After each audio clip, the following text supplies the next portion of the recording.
What is it like to work in the porn industry? Like, what do you look forward to going to work, or is it a job? There was a few things I saw in the industry that I just really didn't like. I sort of started to become a bit more self-aware about like what I was promoting. And you throw birth control on top of that. Birth control will totally change the things that a woman finds attractive. There are a lot of these things happen naturally, and as we've disrupted that nuclear family, it's like you just have all these negative second and third order effects. The relationship between men and women has never been this combative, ever. You know, and so we're not supposed to be like this. And then she turns around and says, "I'm bored." Why is that happening?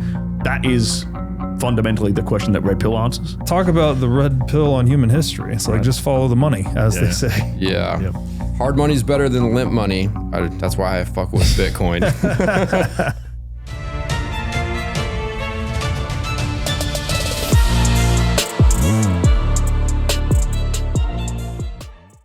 All right, Stirling Cooper. Yeah, excited to have you here. So I got your X account pulled up here, and it says you're a retired and repenting porn star, helping men of all ages and backgrounds to improve their sex life. That is correct. Yeah. So how did you get into porn, and why on earth did you retire? I mean, there's a lot there. There's a lot. Yeah, there's a lot to unpack there. Why I got in, it was really just like a shits and giggles kind of decision. Yeah, seems obviously alluring. Yeah, I mean, I'd ran like a paleo meal delivery company, like a pre-prepared meal, healthy meal company back in Australia, and then sold that to a supplier. And I was like, what's my next like thing gonna be, you know? And yeah, guy with a high sex drive, and I was just like, you know what? Maybe I can do this thing and make it work. And I kind of like took a really autistic approach to it, like reverse engineered it in like from like a networking perspective. Like if I want to end up here, like in like Los Angeles, for example, shooting. Okay, well, how can I trace that backwards to where I currently am and like sort of climb that ladder of pretty smart. Networking. Yeah, Climbing the porn ladder. And it worked. So I ended up shooting for like all the biggest companies on earth in like 4 different continents. Wow. Yeah. And that over the course of like 5 years. How old were you when you started? I didn't start until I was like 30. Okay. Yeah. So I started as like an old man. So I was already like the stepdad archetype going into it. Like had a few grays coming in, so it just fit that perfectly. But then like 2020 rolled around, like COVID, obviously the COVID stuff happened, but prior to, I mean, that sort of shut the industry down for a little bit. But prior to that, I'd actually been like kind of compiling all like the biohacks that I'd accumulated over like the last 5 years from not just like my experience, but from like guys who are a lot more seasoned veterans in that industry. And I just started writing all this stuff down because I've got like a background in chemistry. I'm like a nerd, and it was just, I don't know, appealing to like collate all this stuff. And I thought, well, no one's ever collated this and like taught the average Joe like all these things that we know. These are porn biohacks? Yeah. Okay. Yeah, like what, taking zinc and... It's also like testosterone biohacks, just general like fitness biohacks, like, but yeah, like supplemental biohacks, but it's also stuff to do with like the psychology of how to get in the zone and stay in the zone, you know? Because that's like the hardest part of the job. Yeah. You know, when you got a room full of people with cameras. They go click and then you're flaccid. Like well, their paycheck depends upon you, like, showing up, right? showing up. It's a bit of stress, you know? So you have to be kind of easygoing. You can't stress out too much. But so I'd been sort of like compiling all this stuff for like a year before like the lockdowns or whatever hit. And then in the course of that time, there was a few things I saw in the industry that I just really didn't like. I sort of started to become a bit more self-aware about like what I was promoting. Mm-hmm.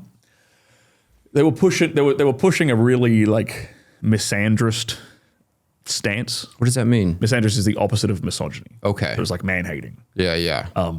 Yeah, I saw a few guys get accused of like performers get accused of sexual assault on set, and like all of the industry like pile on them on Twitter, and then they got like exonerated and like proved innocent, and no one like retracted comments, no one like apologized. The women who accused them of these things. Wait, on set, like in the middle of the shoot, they're accused of sexual abuse, but isn't that on camera?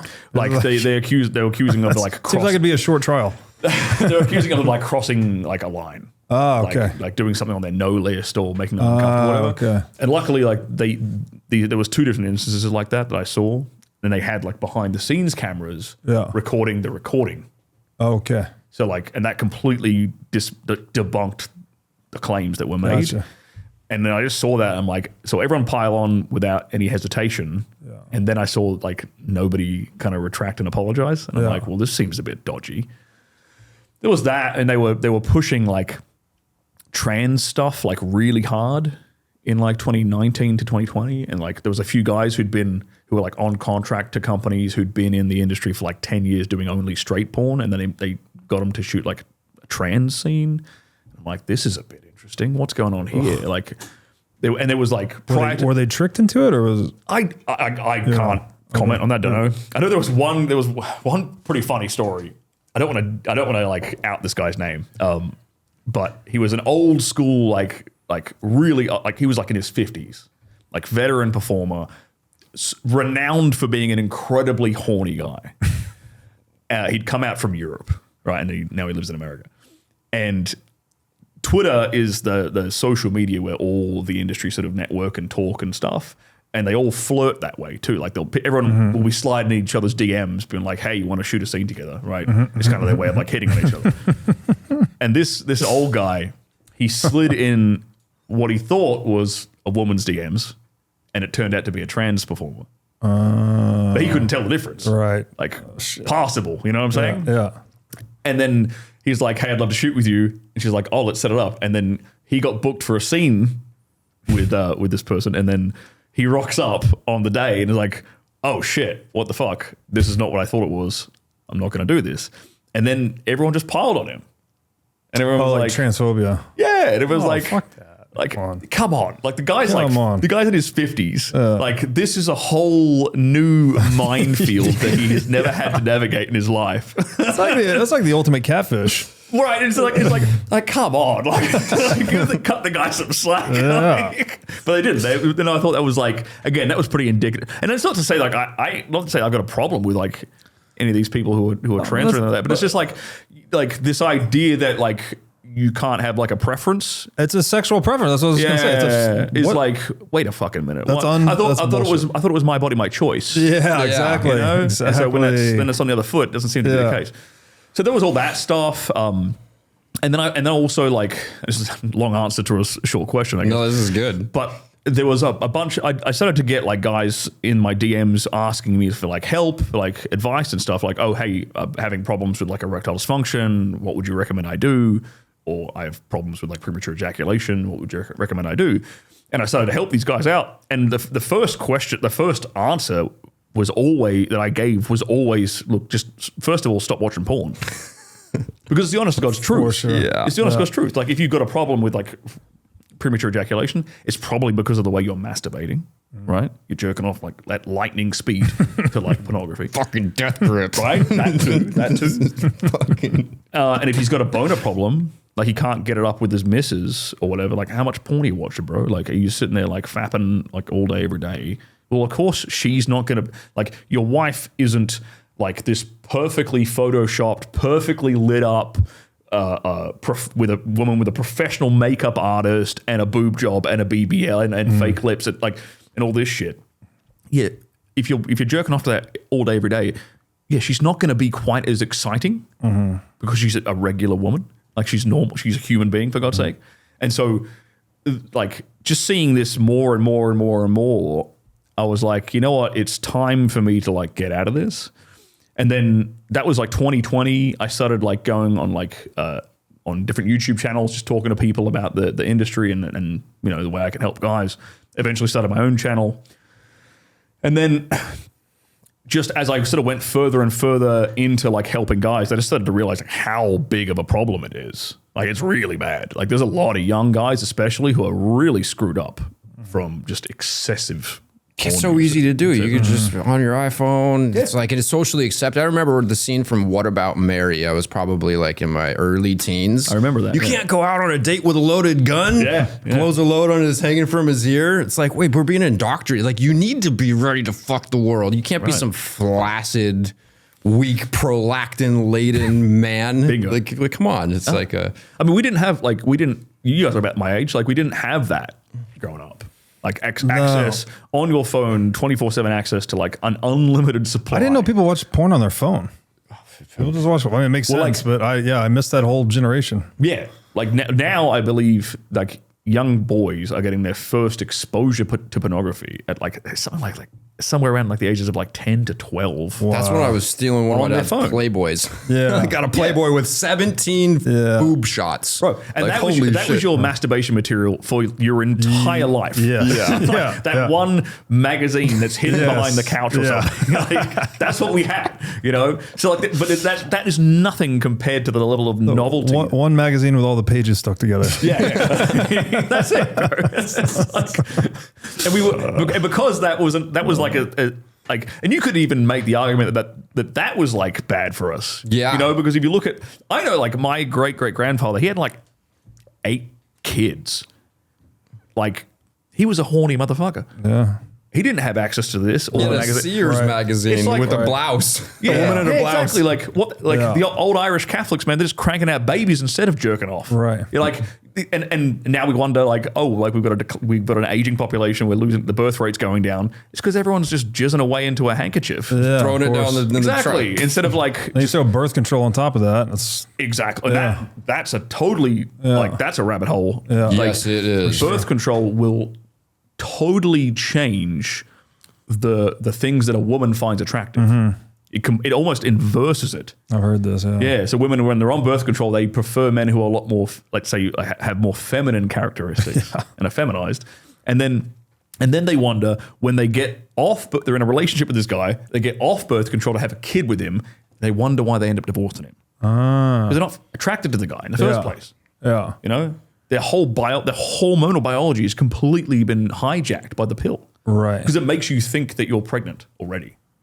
Like So then you want a different type of man at that point? You want like the nice guy or something? Provider. What's the Provider. Somebody who's They're not going to leave. not provider too type. alpha Don't and want to be dominant. I Bingo. see, The guy I who's see. not gonna, the guy who ain't gonna cheat on her I because he see. can't cheat on her. Yeah, Zach Rolla would say alpha fucks, beta cucks. Exactly. Yeah, bro. So that screws things up. And then, I don't know if you've ever gone down this rabbit hole, there's a really good book I always recommend called Esterogeneration by Anthony J.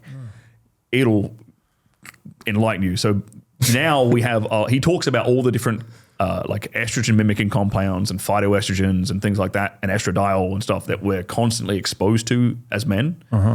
In like our drinking water, showers, plasticizers, like fertilizers in the food, all this sort of stuff, and how that has contributed to the tanking of our testosterone levels over the course of the industrial age. Right. It's scary. It's some scary stuff. Yeah. But a component of that is estradiol in the water supply that comes from birth control, from when women piss it I out. see. Yeah. And so like we're all being, not just men, but women as well, like we're all being exposed to this Wow. stuff without even consenting to it. Yeah. It's kind of nuts. That is crazy. That reminds me of kind of like the glyphosate thing, Yes, right? that too. Where they sprayed the pesticides for decades, and it's just in the water cycle now. Like you can't get rid of this shit. It's in every food, Especially everything. in America. Yeah, Because there's a whole bunch of, specifically in North America. Yes. yeah, there's a whole bunch of stuff you guys allow Yeah. here that Europe doesn't allow, Yeah. the UK doesn't allow, like on your crops and stuff, and it seeps into the water supply. Yeah, and it's like one of those unintended consequences situation where we did it, for good reason. We're trying to increase crop yields and all that, but now we've created, a temporary solution and a permanent problem, kind of thing. Yeah. Yeah. crazy. It blows you away. Yeah. I love going down these What- kind of rabbit holes. Yeah. Okay. So I don't know which direction you want to take it, but I'm curious, like working, I had a friend that did some directing in the porn industry once, but he was saying it's just very dark and blah, blah, blah. Like, what is it like to work in the porn industry? Like what, Bro, it's do you look forward to going to work, or is it is it a job? depends who you're working with. Yeah, that makes sense. Not just from the perspective, like, not just like the girl I'm working with, but also like the director I'm working for. I see. Because some directors are like if you've worked with like a director before, you kind of like have a flow. Like I know the shots he wants. He knows what I like, the way I like to work. Cool. We've got an understanding, and it makes the day easy. There's no like cuts and interruptions. Like it just flow. But if you're working with like a new director or a guy who's a bit like pedantic about the shots he wants, it's kind of like You know when you're driving and you have a backseat driver in the back of your car? Yeah. It's like that, but in your bedroom. With the lights and the cameras. Yeah, like a guy constantly telling you what to do while you're trying to get your groove on. Yeah. That's what it could be like. So wow. Yeah, you have to be able to deal with that and then block it out. So he will actively coach you, or and then cut that out of the audio or something. Yeah, or to be cut. Hang on, can we change this up? Can we move this? Open up a bit more, change your position here. Or so when he says cut, hang on, are you staying in motion or do you have to stop? Oh no, you keep staying in motion. Yeah. Well, then you got to adjust. But you got to adjust accordingly to what he wants. Got it. You got to stay in the exact same. You kind of have to still stay in the exact position, so the editing makes sense. Yeah, it's lots of these little things that most people never really hear about. And then there's also from the guy's perspective, there's a lot of paperwork and just waiting around. Yeah, because she's going to be in the makeup chair for at least an hour, maybe two, getting all this done. Then we both have to do all consent paperwork, tax paperwork, model releases, all this stuff. And then it's cool. We go through the shot list. We go through the script or whatever. They did the paperwork right before? We do that at the very, very beginning of the day. Okay. Yeah. You don't sometimes. I was going to say that is the worst foreplay ever. Are you fucking doing paperwork? Let's fuck no. Completely, yes. Well, because one of the things I started doing, so I used to shoot for a site called kink.com, who were the world's biggest BDSM site. So they had a standard practice where you would basically, the girl would go through and list all the things she is cool with and all the things she doesn't like having done to her. It's just like a consent checklist, right? So then we can know, okay, we're going to do all kinds of kinky stuff with ropes and bondage and whatnot. Here's what we can and can't do. Cool. And that was such a good standard practice. All the girls loved shooting for kink.com. No one had a problem with it. No one ever complained about anyone crossing a line or anything. That once some of these instances I talked about before, where there was sexual assault allegations, or he did something that was on my no list. Yeah, lots of companies started copying that format, and so what you'd end up doing is you'd do a consent interview before and after the shoot. So you'd sit down, the cameras would be on hey, we're going to shoot for the so-and-so company today, we're going to do this today. What things do you like? And it's me and her on the camera talking to the camera, what do you like having done to you? What do you like having done to you? What don't you like having done to you? What don't you like having done to you? Cool. Shoot the scene. And then afterwards, we're both basically naked in front of the camera. Same interview again. How was your day? Did anyone cross any lines? Would you come back and work for us again? That's kind of the format. So a lot of companies started doing that. But you're back to your point. It's here's this checklist before we have this sort of consummate this intimate moment. That destroys a lot of sexual tension. It destroys it's just the most mundane, boring thing possible. It's terrible foreplay. Yeah. So it creates this really interesting sterilized kind of environment. So I would imagine you've got to use a lot of performance enhancing supplements or something. You can't you don't want to use. So people always ask do you use Viagra all the time? You don't want to use it all the time because your body develops a resistance to it, a drug resistance, because it's a pharmaceutical, right? So I would always I would try to supplement with more what they call nutraceuticals, so just natural herbal stuff, right? Or vitamins and things to try and optimize my testosterone, my blood flow, whatever. But you have a day where it's a really bad, the worst shoot where it's like a gangbang or something, where it's one woman in a room full of dudes, and you're gonna wait your turn to get access, so to speak. Those are the days that are a bit more challenging when when a bit of pharmaceutical assistance works. Yeah. But the problem is if guys take it every single shoot, they develop this drug resistance and it stops working. And then they have to reach for something even more powerful, which is the needle, which is the thing called Caveject, where they literally take a syringe and inject a fluid. I'm not joking. Inject a fluid directly into the shaft of their dick, which forces a 3-hour erection. Oh my goodness! Look into the hole. Not the dick hole. The side of into the shaft. Yeah. God almighty! So wow. And here's the fun. And here's the even funner part. That's an occupational hazard right there. Eventually, that stops working. Okay. So they develop a resistance to that chemical, and when that stops working, then they have to do the robo dick surgery. What the fuck? fuck is the robo-dick surgery? I don't know if I've ever seen you laugh so hard. I've never heard of the robo-dick surgery. Oh my God. So the robo-dick is basically they insert this like inflatable thing in the shaft of the dick. And it has like a pump, which literally pumps up.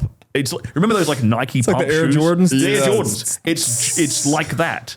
And they inflate or deflate your Johnson. Yeah. That's terrible. Are they still getting pleasure? I mean, I don't, there's a couple of guys I know who had it done. yeah. They're still able to like finish. Like, so I would presume that it still feels like the Yeah. outside of the shaft still has all the sensations and stuff. But to get hard, they're actually like They're literally just like hitting pumping her up. Yeah. Reminds me of Austin Powers. It's not my bag, baby. I swear. Right, it's exactly like that. Yeah. The modern day integrated internal penis pump. Yeah. So there's some wild shit yeah. that goes on in the industry. Yeah. A lot of drug use. You know what? You would think On- that that's the case, but maybe not at the high level. on set, zero. Uh-huh. Right. Well, in California, weed Yeah. sometimes. Like people will, if it's a long day, they'll go out, take a break. Like Kind of barely a drug. yeah, but I noticed that the women would do that more than the guys. If they were going to smoke weed on set, it would usually be more the women doing it. Just to sort of like chill out, relax, that sort of stuff. Yeah. Increases sensation and stuff. Yeah, I never liked working with girls who were on weed because they lose like They're not there. they've got no physical awareness of where their vagina is, so they ended up like they're bending over and they're putting their pussy up here. It's like what the fuck? You don't know where your own badge is. It's weird. But all the other stuff, like there's no drinking on set, there's no coke going on set stuff. Now, outside of the industry, when like outside of the workday, when people are partying, having big parties and stuff, yeah, people are doing like coke and obviously people are drinking and stuff like that. Yeah. But again, it's more like the dudes can't really do coke because their dick won't work. Sure. Yeah. It was more the girls that I saw, especially especially more the newer ones who would, if they were going to end up doing it, it would be the newer ones who like young 18-year-old girl, fresh in LA, gets invited out to a bunch of parties and is basically been given coke a bunch. Just overloaded with options and just try it all. But I never saw performers who were like really like hyper addicted to the stuff, or it was like ruining their careers and stuff. You couldn't perform if you're a drug addict. You have to be healthy. Yeah, exactly. There's like, and to be perfectly frank, man, a lot of like the performers, at least in America, are kind of nerdy. Like a bunch of the dudes are like ex-collegiate athlete types, or like semi-professional like sports types, like boxers, track athletes, like phys ed teachers. Like that's the backgrounds of a few guys. And then the women are, a fair few of them are kind of like nerdy, like love computer games, board games, these kind of things. And it's sort of like me being like a psychologist trying to like analyze that is like, you know, these are like the ugly ducklings that turned into beautiful swans. So like high school, they might have been a bit nerdy, didn't get much male attention. And then they've come into their beauty as they get a bit older. And it's like a way to validate that lack of sexual attention. That makes sense. Yeah.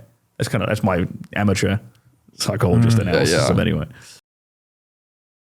Forget multivitamins and other supplements. Animal organs are the most nutrient-dense foods on the planet. You can get 100 times more nutrients from organs than you can from muscle meats. But the problem with eating organs is that they are difficult to find in stores, they are difficult to prepare, and even when they are prepared well, they often don't taste great. Thankfully, Heart and Soil Supplements has made consuming organ meats so much easier by providing powderized organs in capsule form. Organ meats include everything your body needs to thrive: vitamins, minerals, peptides, proteins, and growth factors. This is why organ meats were the most prized foods for our ancestors. Fortunately for us, Heart and Soil makes these treasured foods easily accessible. So go to heartandsoil.co today and use discount code BREEDLOVE to get started on your journey to optimal health and vitality. Again, that's heartandsoil.co, discount code BREEDLOVE.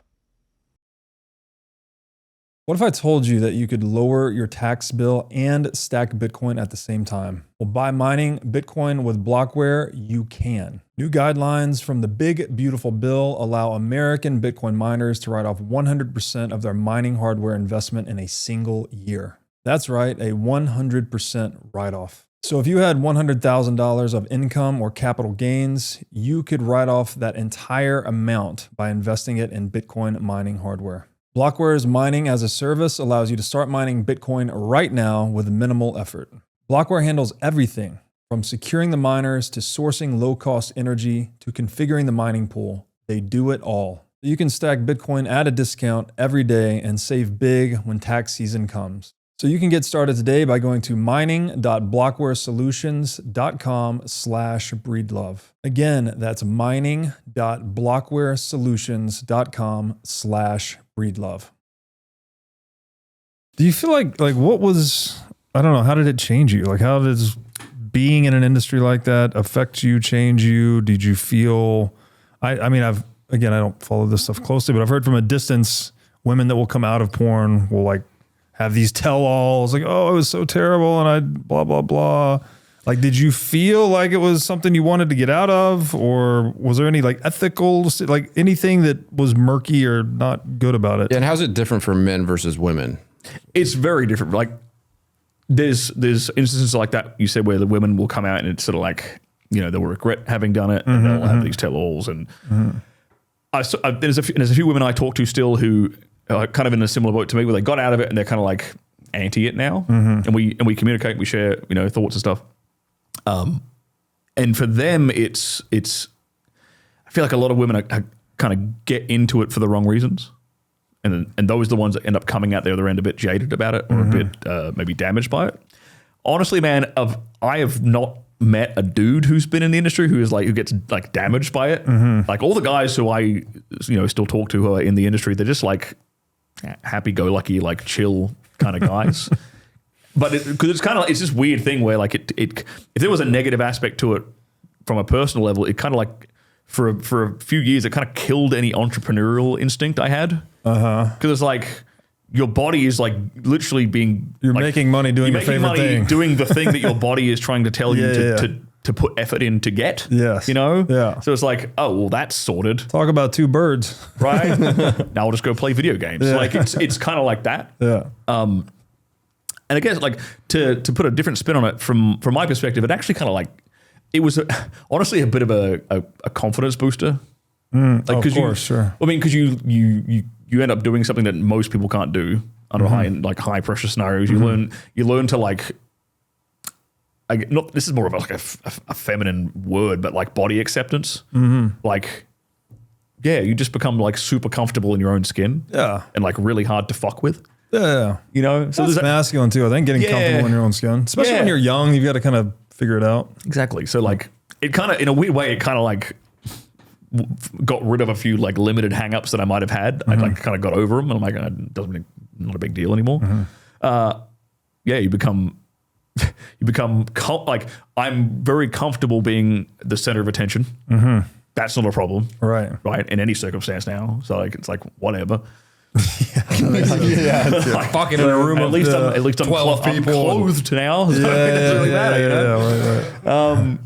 Right. But from I've seen some women get into it and come out the other end kind of jaded and a bit broken by it. But I've seen other women who kind of get into it with a very different perspective and they're very professional about it and they're genuine like nymphomaniacs. And for them, it doesn't do any of that.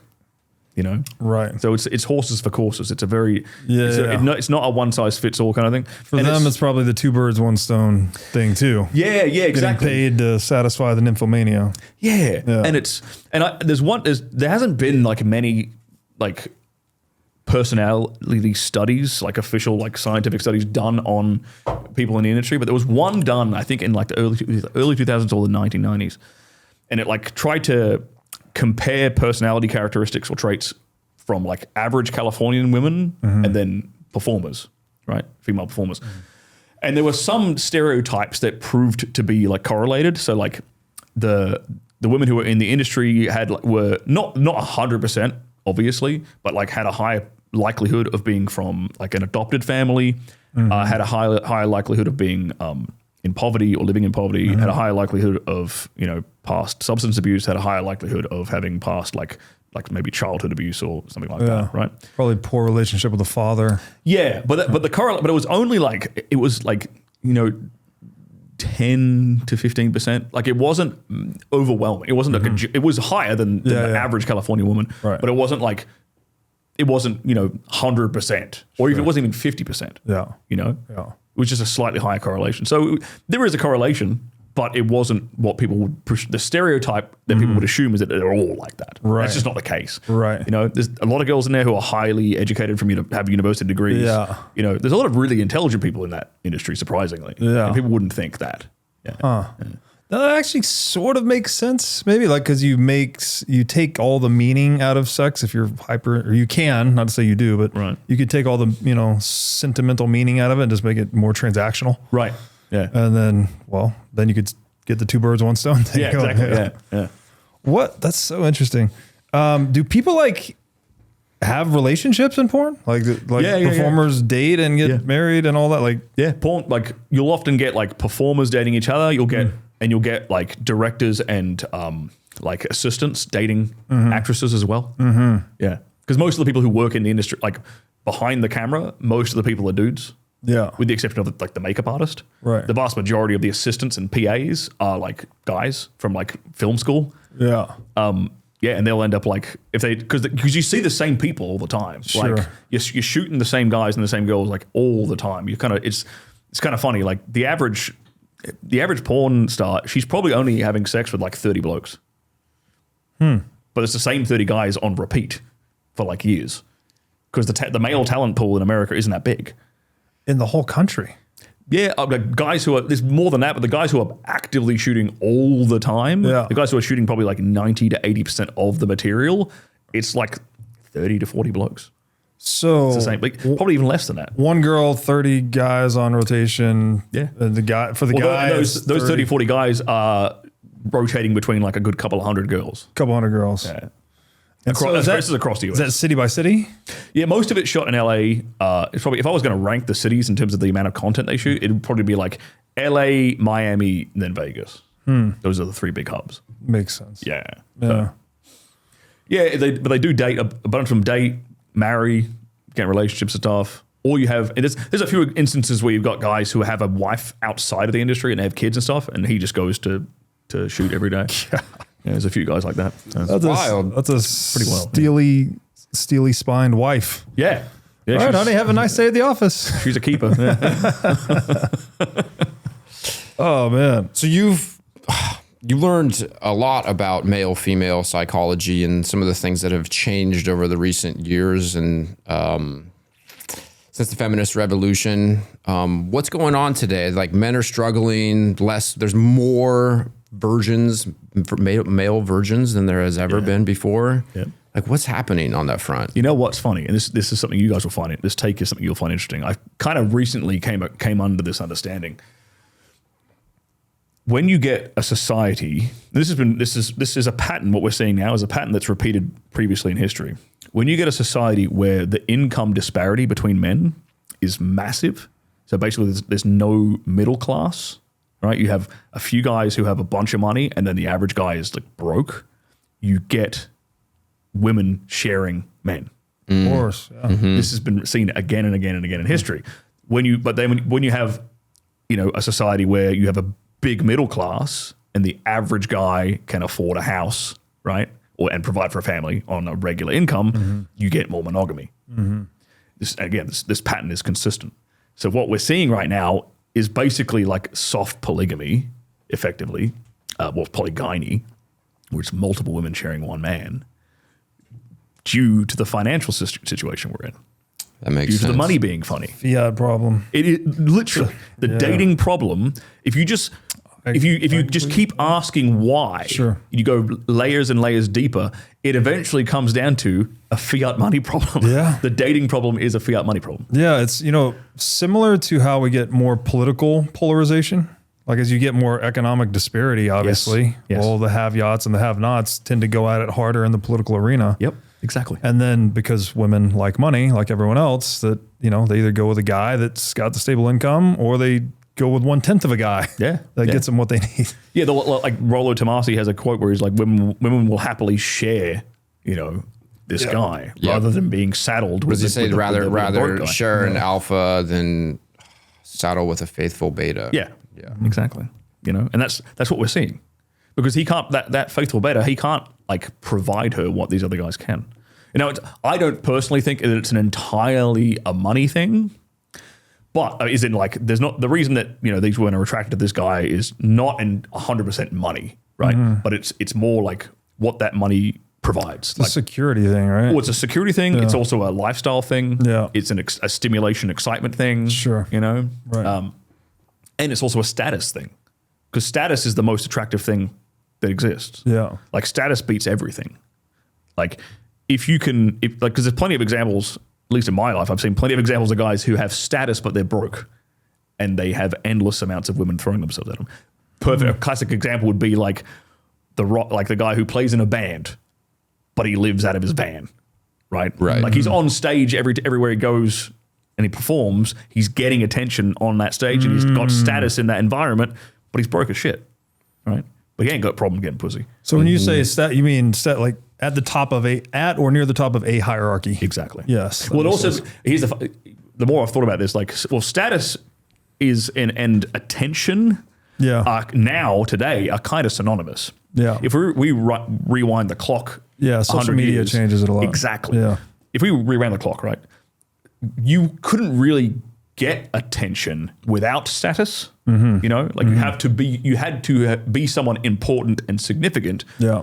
And then other people would give you attention for that, right? Whereas now we've kind of blurred the lines. Like if you just get enough attention, by value of you having attention, you now have status. Yeah. Yeah. And social media did that.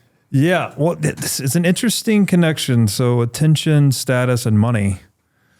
Because I talk about one of the many definitions of money that's useful is that it is like an attention direction technology. Like, you know, you go to work and you sell someone your attention to solve a problem for your customers. Yep. And then you go to spend your money and you get the reverse, right? You get their attention to solve your problems. I like that. But then the status thing is also part of this. We are hierarchical social animals, so we arrange ourselves into hierarchies. And women, what is it called? Hypergamy, right? Where women wait at the finish line and fuck the winners, basically, right? Men put ourselves into hierarchies. Yes. Women just peel off the top. Yes. And so there's that connection to status and money. And then the attention component is weird because attention's been like monetized now with social media. Because now you could just have attention. Yes. And you can turn that into a business, you turn that into money. And then that also gives you this like micro celebrity status thing. Yep. So it's like they've kind of converged in the digital age, whereas prior they were separate, as you were saying. Exactly. Yeah. Yeah. Yeah. We're in an attention economy. Yeah. Right. Yeah. Where especially a lot of younger guys that I meet and hang out with, like they're not building brick and mortar businesses. Yeah. They're trying to build like online influence businesses. That's the business model that we're moving towards for a lot of stuff. You know, and then even those old school brick and mortar businesses are trying to now leverage social media to grow their business. Right. You know? Yeah. But like the money thing comes in because like, okay, well, money can help you attain status by, you know, throwing lavish events, flexing, right? Getting access to like influential people, like buying your way into a room to network with important influential people. Right? Yeah. So that's how money in and of itself doesn't necessarily give you status. Correct. You have to use it in the correct way to get status. It's a pretty useful proxy though, or like if you don't know anything else about a person, if you just get their net worth, like if you have to say, is this person of high social status or not? And you had one question to ask, it'd probably be what's their net worth? Yeah. Might be what is their follower count now? That might be a closer answer. Because there's people who don't play that game. Yeah. That social media attention game. Yeah. Like, and they still have a ton of money. They still, and in their unique contexts, they still obviously have a ton of status. Yeah. But maybe a counter example to that would be, you know, like the crypto guy who hit a pump, like a young crypto guy. And I've met a bunch of them in like 2021, 2022, when I was bouncing around between like here and Dubai. I met a few of them who hit a crypto pump, but they couldn't shake your hand properly, you know? And it's like, okay, well, he's got all the toys and cars and a nice house and stuff. Does he have status though? Some of the time I didn't. I think it's kind of dangerous for men to hit that lick really early when you can't shake someone's fucking hand or look them in the eye and all of a sudden you got $100 million. Like, that's going to fuck you up, bro. Yeah, $100 million with no genuine masculine frame. Gonna fuck you that's up. a recipe for disaster. Well, you're going to be, imposter syndrome is going to creep in. And you're going to just, I think that would add to a man's insecurity. Yes. And make him doubt himself more. Yes. Because he has all that stuff. Yes. He's like, oh, do I even fucking deserve this? Like, it's just going to be in the back of his head all the time. Yeah.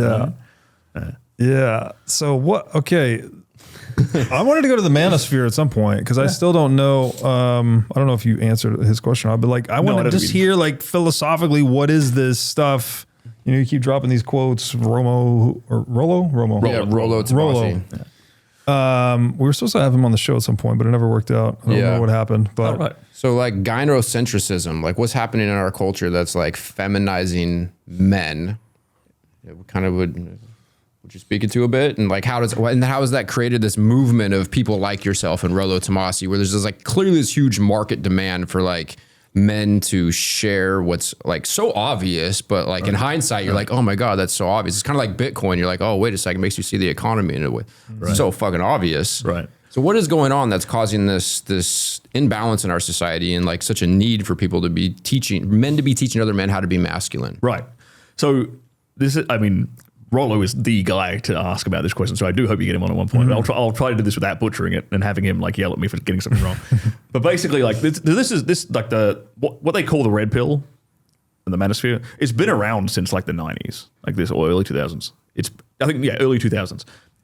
And it started with like internet forums and dudes like just it wasn't like Instagram like and Neil social media. Strauss and mystery. Those two things that's like pickup artistry. Okay, that is kind of like. They're kind of two different sides of the same coin. So I'll nerd out about this for a second. Yeah.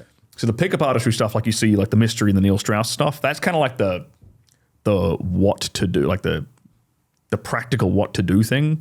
The red pill is a praxeology, and it's like here's the sort of theory behind male-female dynamics and the theory behind like female behavior and why women respond to certain things. Yeah, so like practice and theory. Yeah, it's kind of like that's probably a good way of looking at it. Okay. Right? With evolutionary psychology kind of at the core. Well, but it all started out with just a bunch of guys on internet forums, like going out, talking to women and coming back and like sharing their results. Like I did this and this is the result I got. I did that and that worked better. Crowdsourced. It's basically crowdsourcing like evolutionary psychology from just being out field testing it.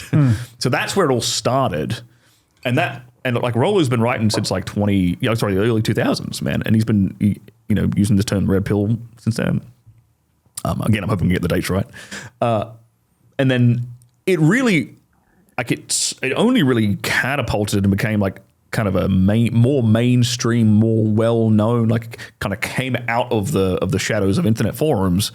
Like I want to say like probably started to emerge around 2016 with the Trump election and stuff. Like, because you had a lot of big conservative type influences like your Steven Crowders and Milo Yiannopoulos, like sort of doing a lot of going around and having these, on campus debates and debating like the gynocentric social order, like exposing, hey, like the gender pay gap's actually a myth.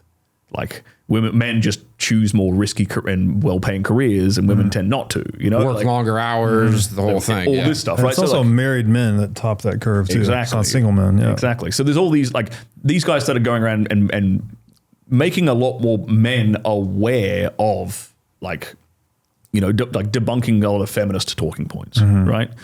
And then Trump stuff kicked off, and then you had like this, and it was really my take on the situation is kind of like 2019, 2020, things really started to blow up because like COVID hit, everyone was stuck at home, and then a bunch of people who kind of knew all this stuff started podcasts, like me, like Fresh and Fit. Yeah, these all started in like 2020 or end of 2019, beginning of like 2020, right?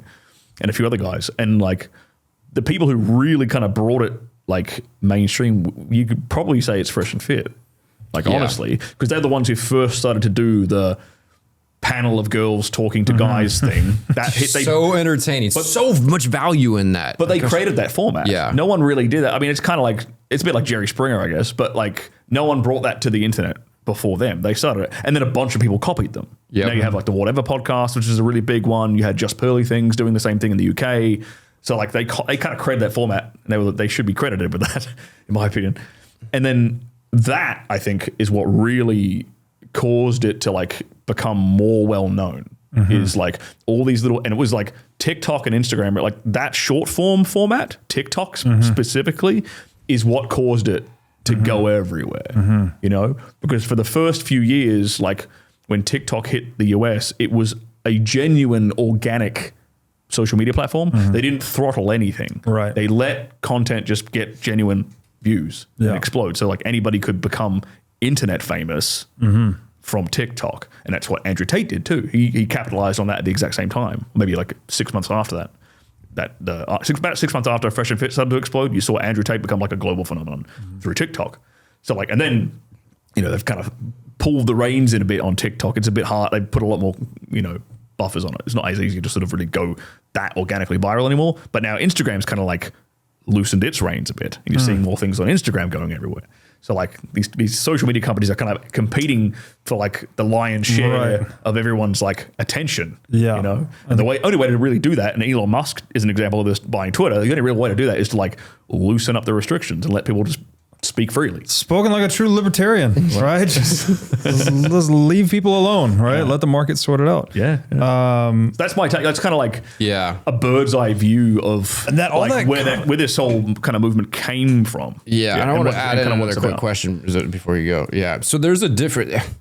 Could you explain why it's so important to become a red-pilled man as opposed to figure out how to become a pickup artist? Because I remember when the game came out, I must have been like 18 years old, and I had a buddy of mine. I was like, oh, check this book out. I'm like, oh, how to pick up on women. Awesome. And it didn't mystery end up like, so he figured out to hack the psychology and sleep with all these hot girls, but he like fell head over heels for some Russian girl that like destroyed him, right? So he didn't actually cultivate genuine masculinity. He was just kind of playing this game to figure out how to hack the psychology.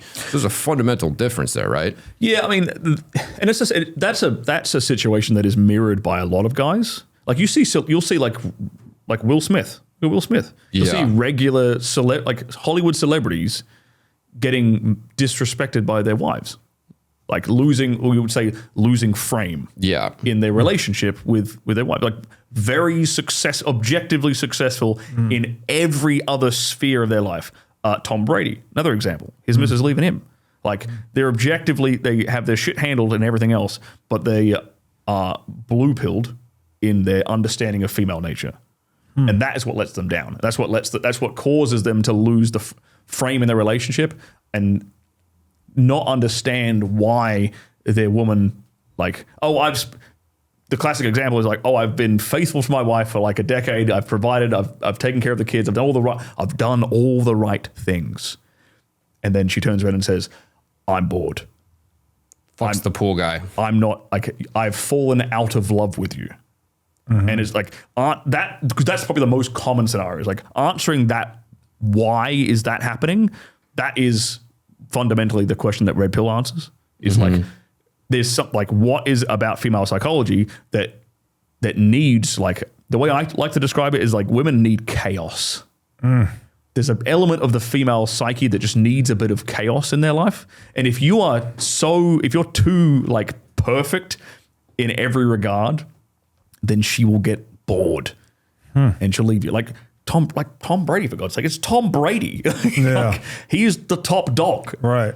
In all terms. And it wasn't enough for her. That is hypergamy that we're talking about. It's kind of like, in a woman's mind, that is kind of like this constant anxiety. It's like a constant second guessing of like, is he the best I can do? Sure. That is kind of the thought, like either be it consciously or subconsciously, that is the kind of anxiety that's constantly going on in a woman's mind, no matter who she's with. Right. And so the idea is that the question that Red Pill tries to answer, I guess, is like, how do you like alleviate that anxiety? And the way, like Rollo will mention, you've quoted it before, like women will tend to categorize men into two camps, like alpha fox, beta bucks, right? This is the exciting, fun guy I want to have sex with and have babies with, and this is the guy I want to get to raise them and provide and take care of me and stuff, right? Yep.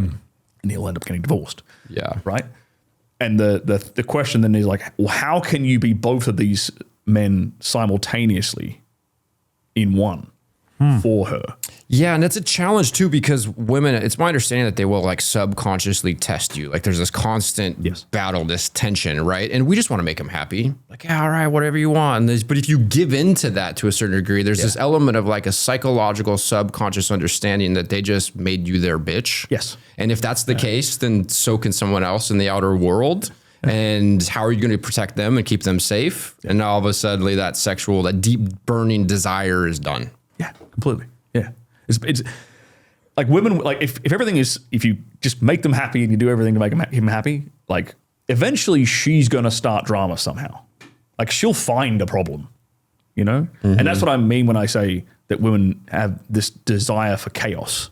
Or excitement. Does it have to be chaos? Well, you can I find like there's different ways you can say it, but I think Drama's another way of saying it, right? Oh. For some reason I like the word chaos because for men tend to perceive women as chaotic in their emotions and in their like it's not to a guy it doesn't seem rational. Right.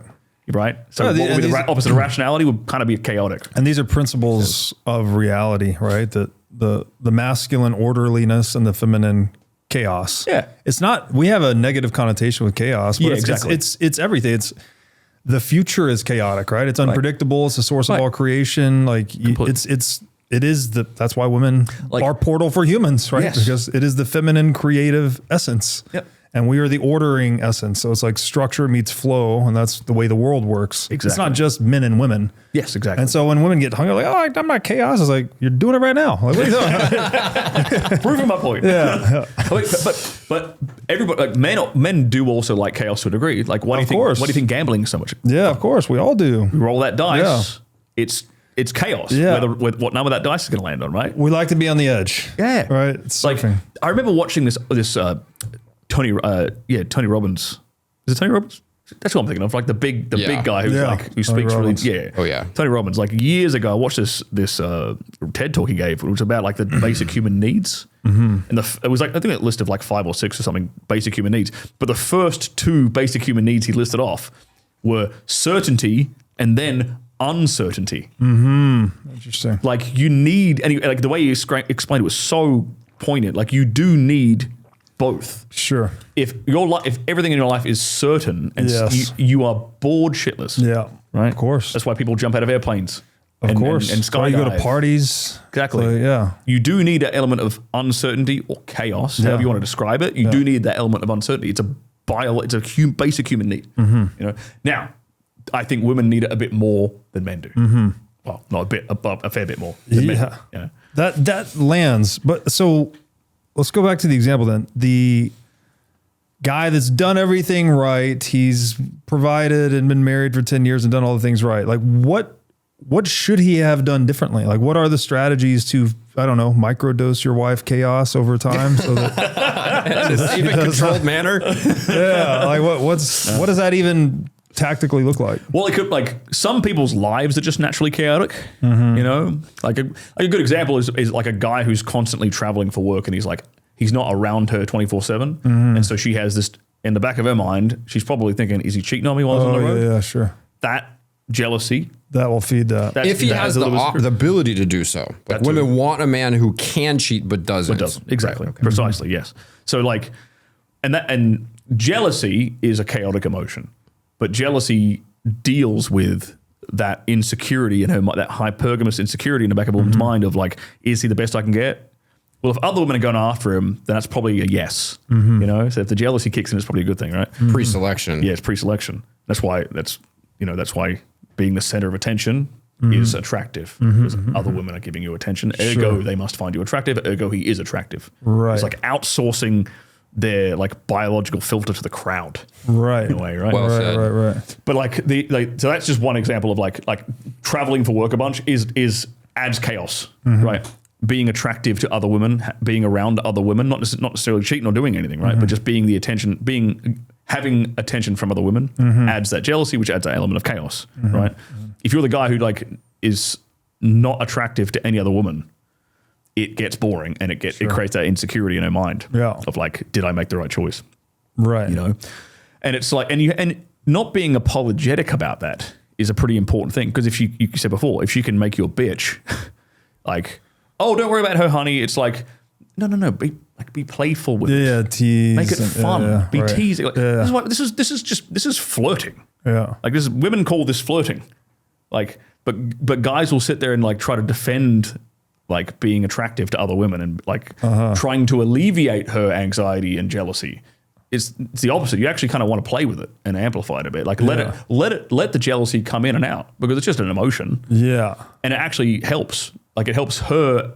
It alleviates that insecurity she has in the back of her head. Right. Yeah, so being a guy, I mean, you probably don't have this problem. You're He's a natural. That's why we're talking about this stuff. He does a lot of this stuff naturally. Yeah, precisely. Yeah. I have no doubt about that. And He's what Tomasi would consider a natural. Yeah. Yeah. Like my friend Justin Waller, another perfect example. Yeah. Big, tall, like ex-football player, like construction millionaire, doesn't have a problem creating that jealousy with a woman he's in a relationship Well, with. it's funny. I mean, maybe, and thank God, because I've never psychologically, this is the first time I've ever thought about that, right? But it actually stands to reason because if a woman is naturally chaotic, then they're going to have a desire for some of that drama in their life. And if you were just providing the regimented, rational, husband thing, they're going to get bored as shit, of course, right? Then they're going to go looking for the drama. It's like, I got to go cheat on you with another guy just so there can be some drama in this house. Yep. But if you can, so the things that the guy could do, work out, travel for work, like, are there better suggestions in that? Or it's just if you can engineer your life in a way where you are getting attention from other women,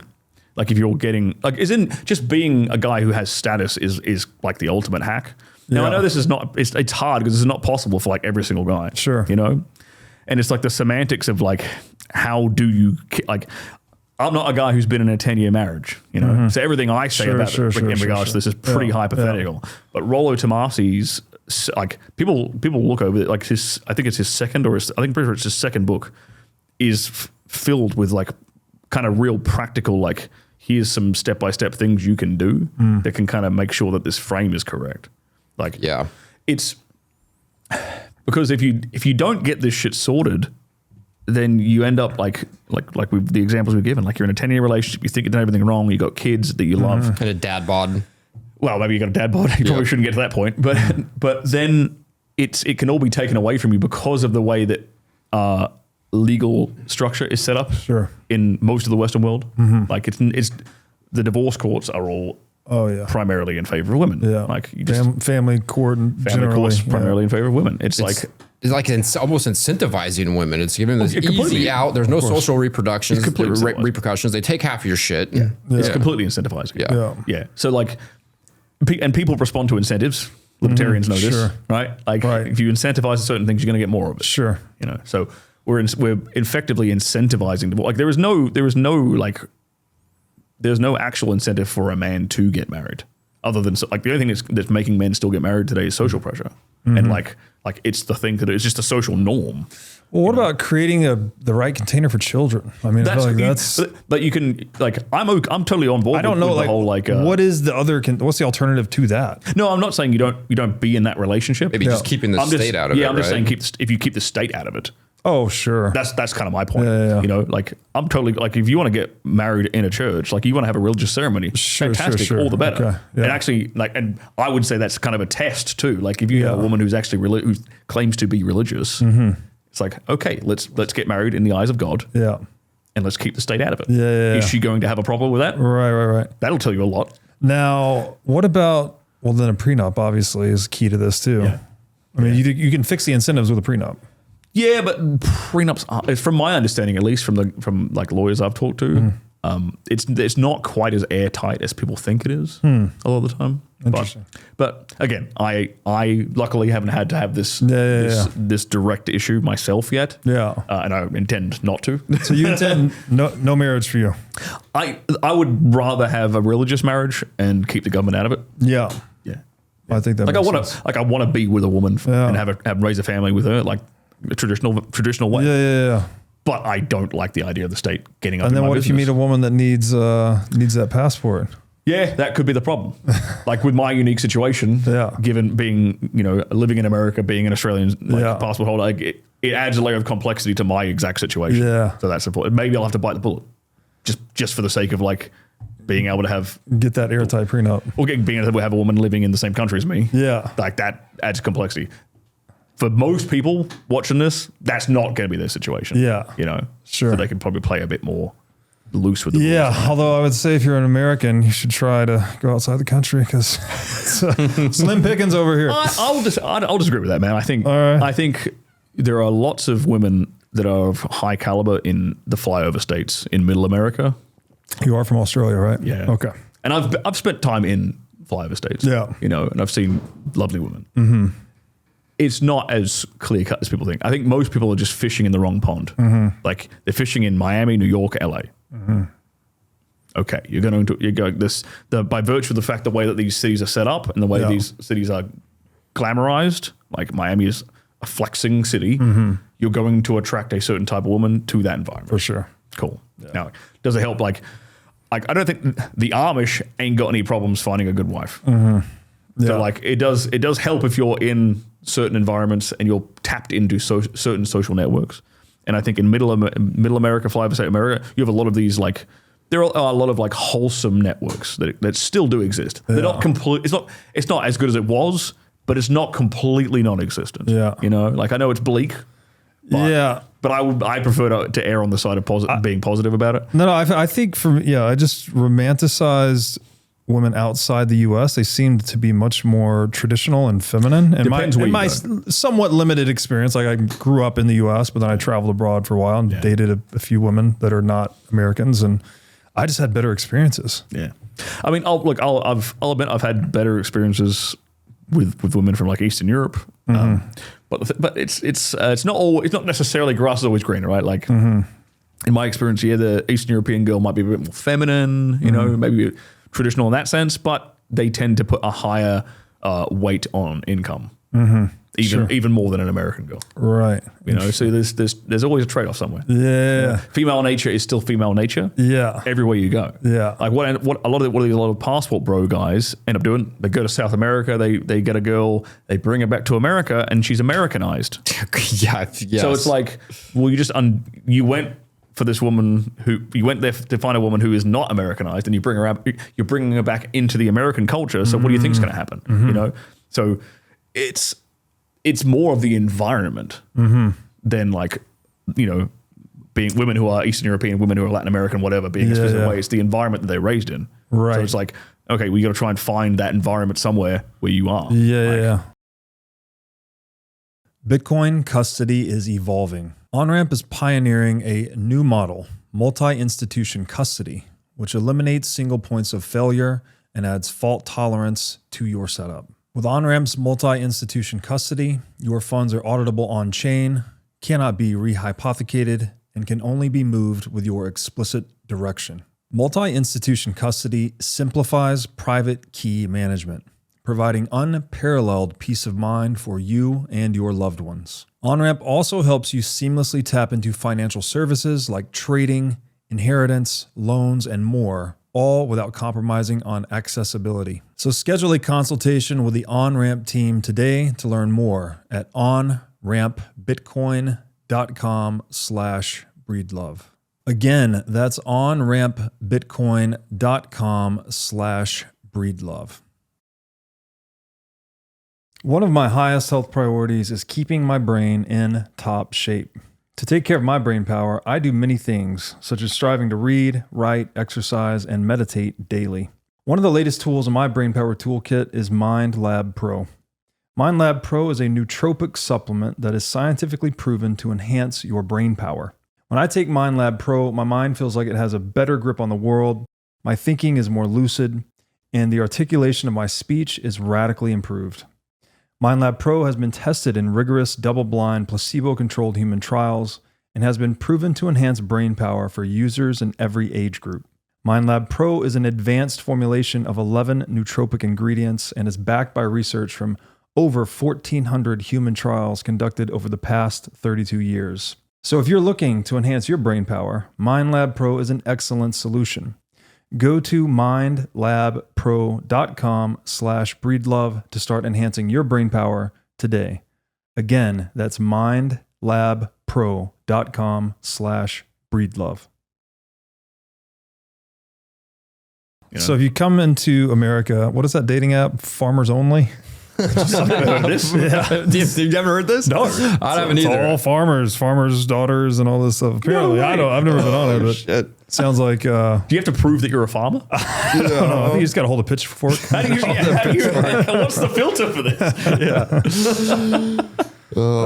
There were, looking back now, growing up in Tennessee, there were a lot of traditional Southern belles in Tennessee, and I kind of took that for granted when I was young. At some point, like you said, it's always your context. You think, well, I don't know, they're great girls, but then like, oh, this is boring. I want to go find a city girl that's more fun. And Right, exactly. I think, and I fell for that lie. Like I followed the hedonistic treadmill. I was on that for a long time. yeah. And I look back at like my high school. I'm like, there was a few girls in my high school who would have made great wives, great mothers. But I was told, you need to go out and do more exciting things. And I don't think, like that biological like impulse is always going to be there as a man. But to all of these younger guys who are struggling, it's like go for the high. Like you probably have like some decent picks in your like high school when you're growing up, like that, or like maybe first year of college. Don't let them get like too indoctrinated in college. Yeah. Like get them out, get them out quick. Let me, because you said something there. I just going to ask this because we've already talked about. Well, I don't know if we've exhausted that conversation yet, but like how to keep feeding the woman some microdoses of drama to keep her interested. But there's the other side of the man that gets bored, right? Like, I mean, like obviously when whatever, this may be controversial, I don't know, but like it seems like we are evolutionarily pointed towards spreading the seed far and wide, right? That's what it feels like being a man, at least. Yeah. But we also want to have like the meaningful life and have children and, the mission and all these things. So like, how does a man handle that? Well, that's the Madonna Hall complex. Okay. What is that? That's the man who wants to make a family with the Madonna, but he lusts after the whore. Okay. It's a classic like psychological conundrum that men have. Yeah. And it's when I talk to like guys who are in long-term relationships who have this problem, like the problem, the way it's always expressed to me is like, I love her, but I'm bored of her. I love her, but I'm just not excited to like have sex with her anymore. That is the problem I hear more often than not. And there's a couple of things there, and I've just started actually giving advice to women. Like I'm trying to broaden my teaching base and try to help women attack this problem as well. Because I think if I can attack it from two angles, it'll probably fix it quicker. So I think women aren't actually taught how to seduce a man.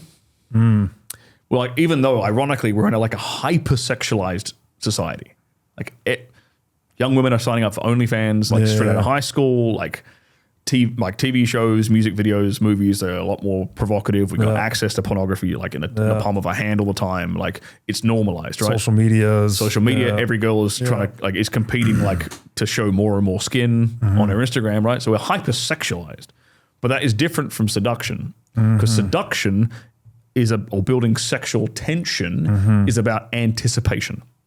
It's about creating a gap, right? And I think, well, to any women who are listening, if your husband isn't ravaging you like he used to, well, there's a role for you to play in that, and that's building that sexual tension.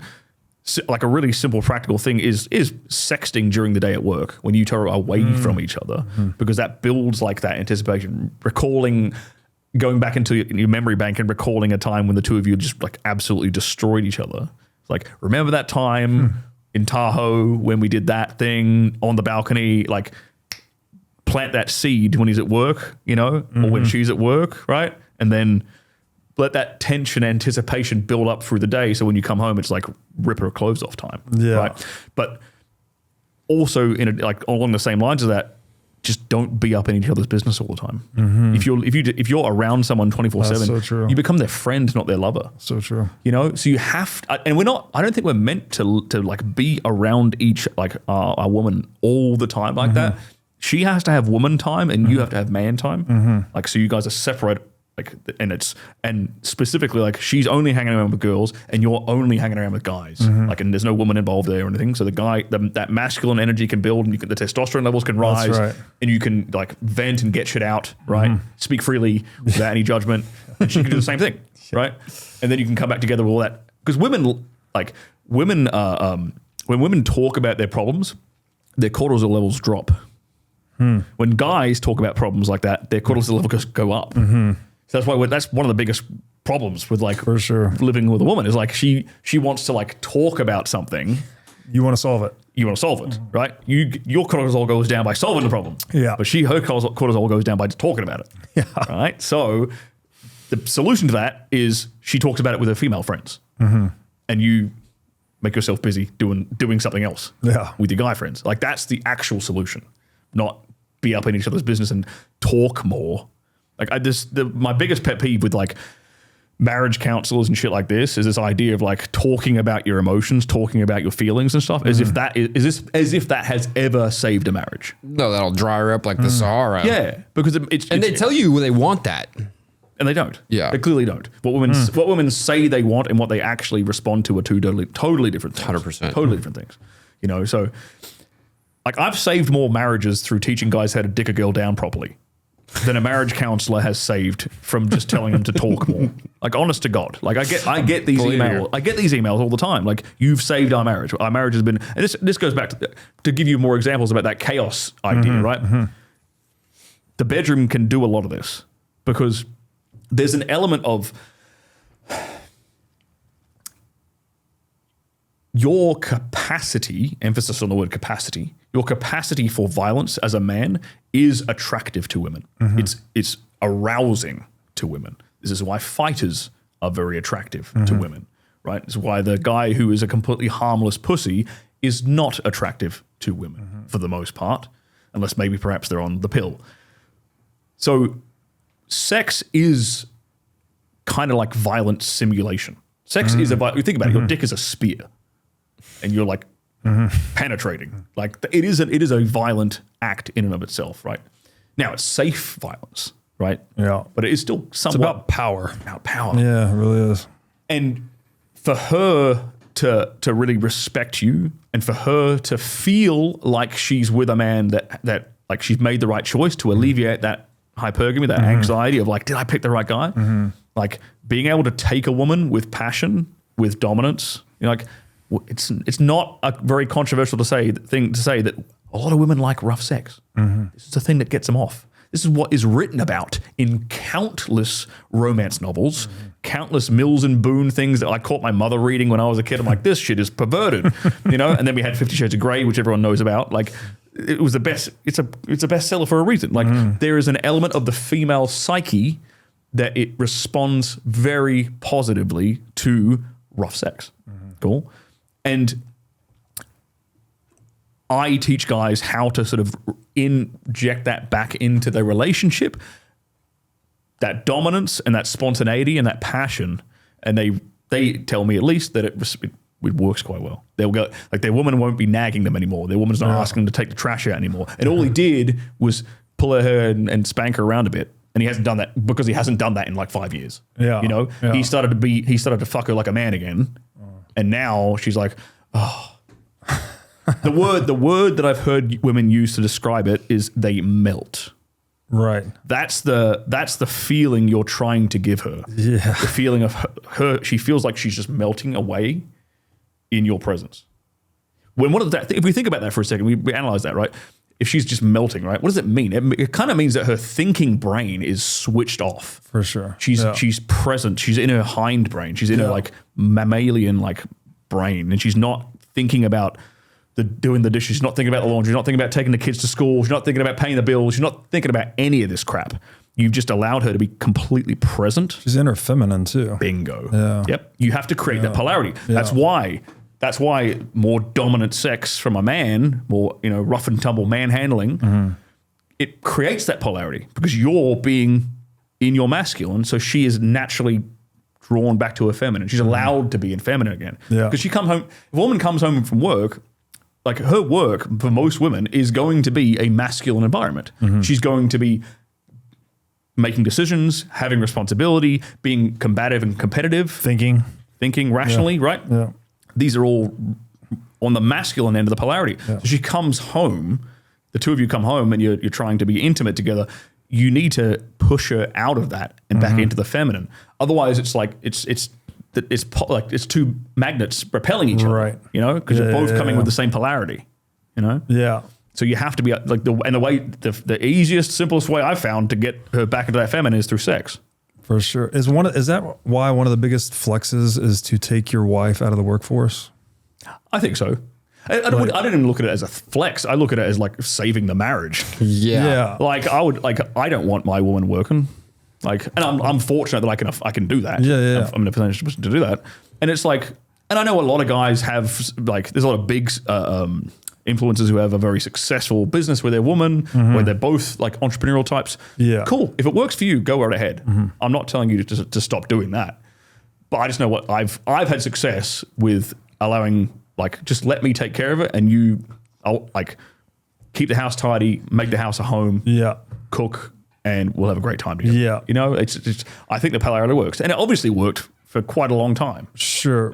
So the one thing that's tricky about the in-home business though is that you could end up being on top of each other, like you said. So you still have to take that controlled separation at times. You're going to have to engineer it. Yeah. Right? You're going to have to find a way to logistically engineer that. Boys' nights. Whatever. Boys' nights. Yeah. Like have her like, and it's all like, as a guy, it's like, who do you know who's in your social circle as a guy who has like a wife or whatever who you want to like be around your woman? You know, so like do they have the same values that you want your woman to like emulate? You know, it's like, is she more of a traditional conservative libertarian type or whatever? Cool. Let's you and me hang out so our wives can hang out and become friends.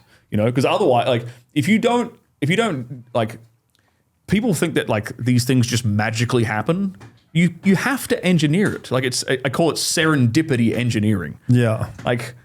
Like women go through life and they think just everything just magically happens to them. You know, like, like some 18-year-old blonde is like, I just ended up on a yacht. Like, how did that happen? There was a meme the other day that says, women believe in manifestation because men buy everything. That's so fucking good. Spot on, bro. Yeah. But you do have to engineer this stuff to some degree. Yeah, of course. You can't just let it, expect it to magically happen. Right. Yeah, it's all about setup. Your success in life is about how you set things up. Yeah. And it doesn't mean you have to like be always consciously thinking about this, because that's fucking exhausting. Sure. Right? But there's a little bit of thought here and there. You can set things up and then you can run with it. So I have like a couple of questions. Okay. One I want to ask about, because I've heard guys say this, like eating pussy is to give up your power. I get that shit. I get that shit all the time. Really? Bro, tell me that's not true. You know what? I've only ever heard that from black guys. Okay. Only. I've heard that. I'm serious. Bullshit. I've only ever heard that from black guys. I was going to say, because this always served me really well. I'm with you there. Yeah. My answer to that question, I get that question all the time. Yeah. My answer to that question is, if you don't like doing it, don't do it.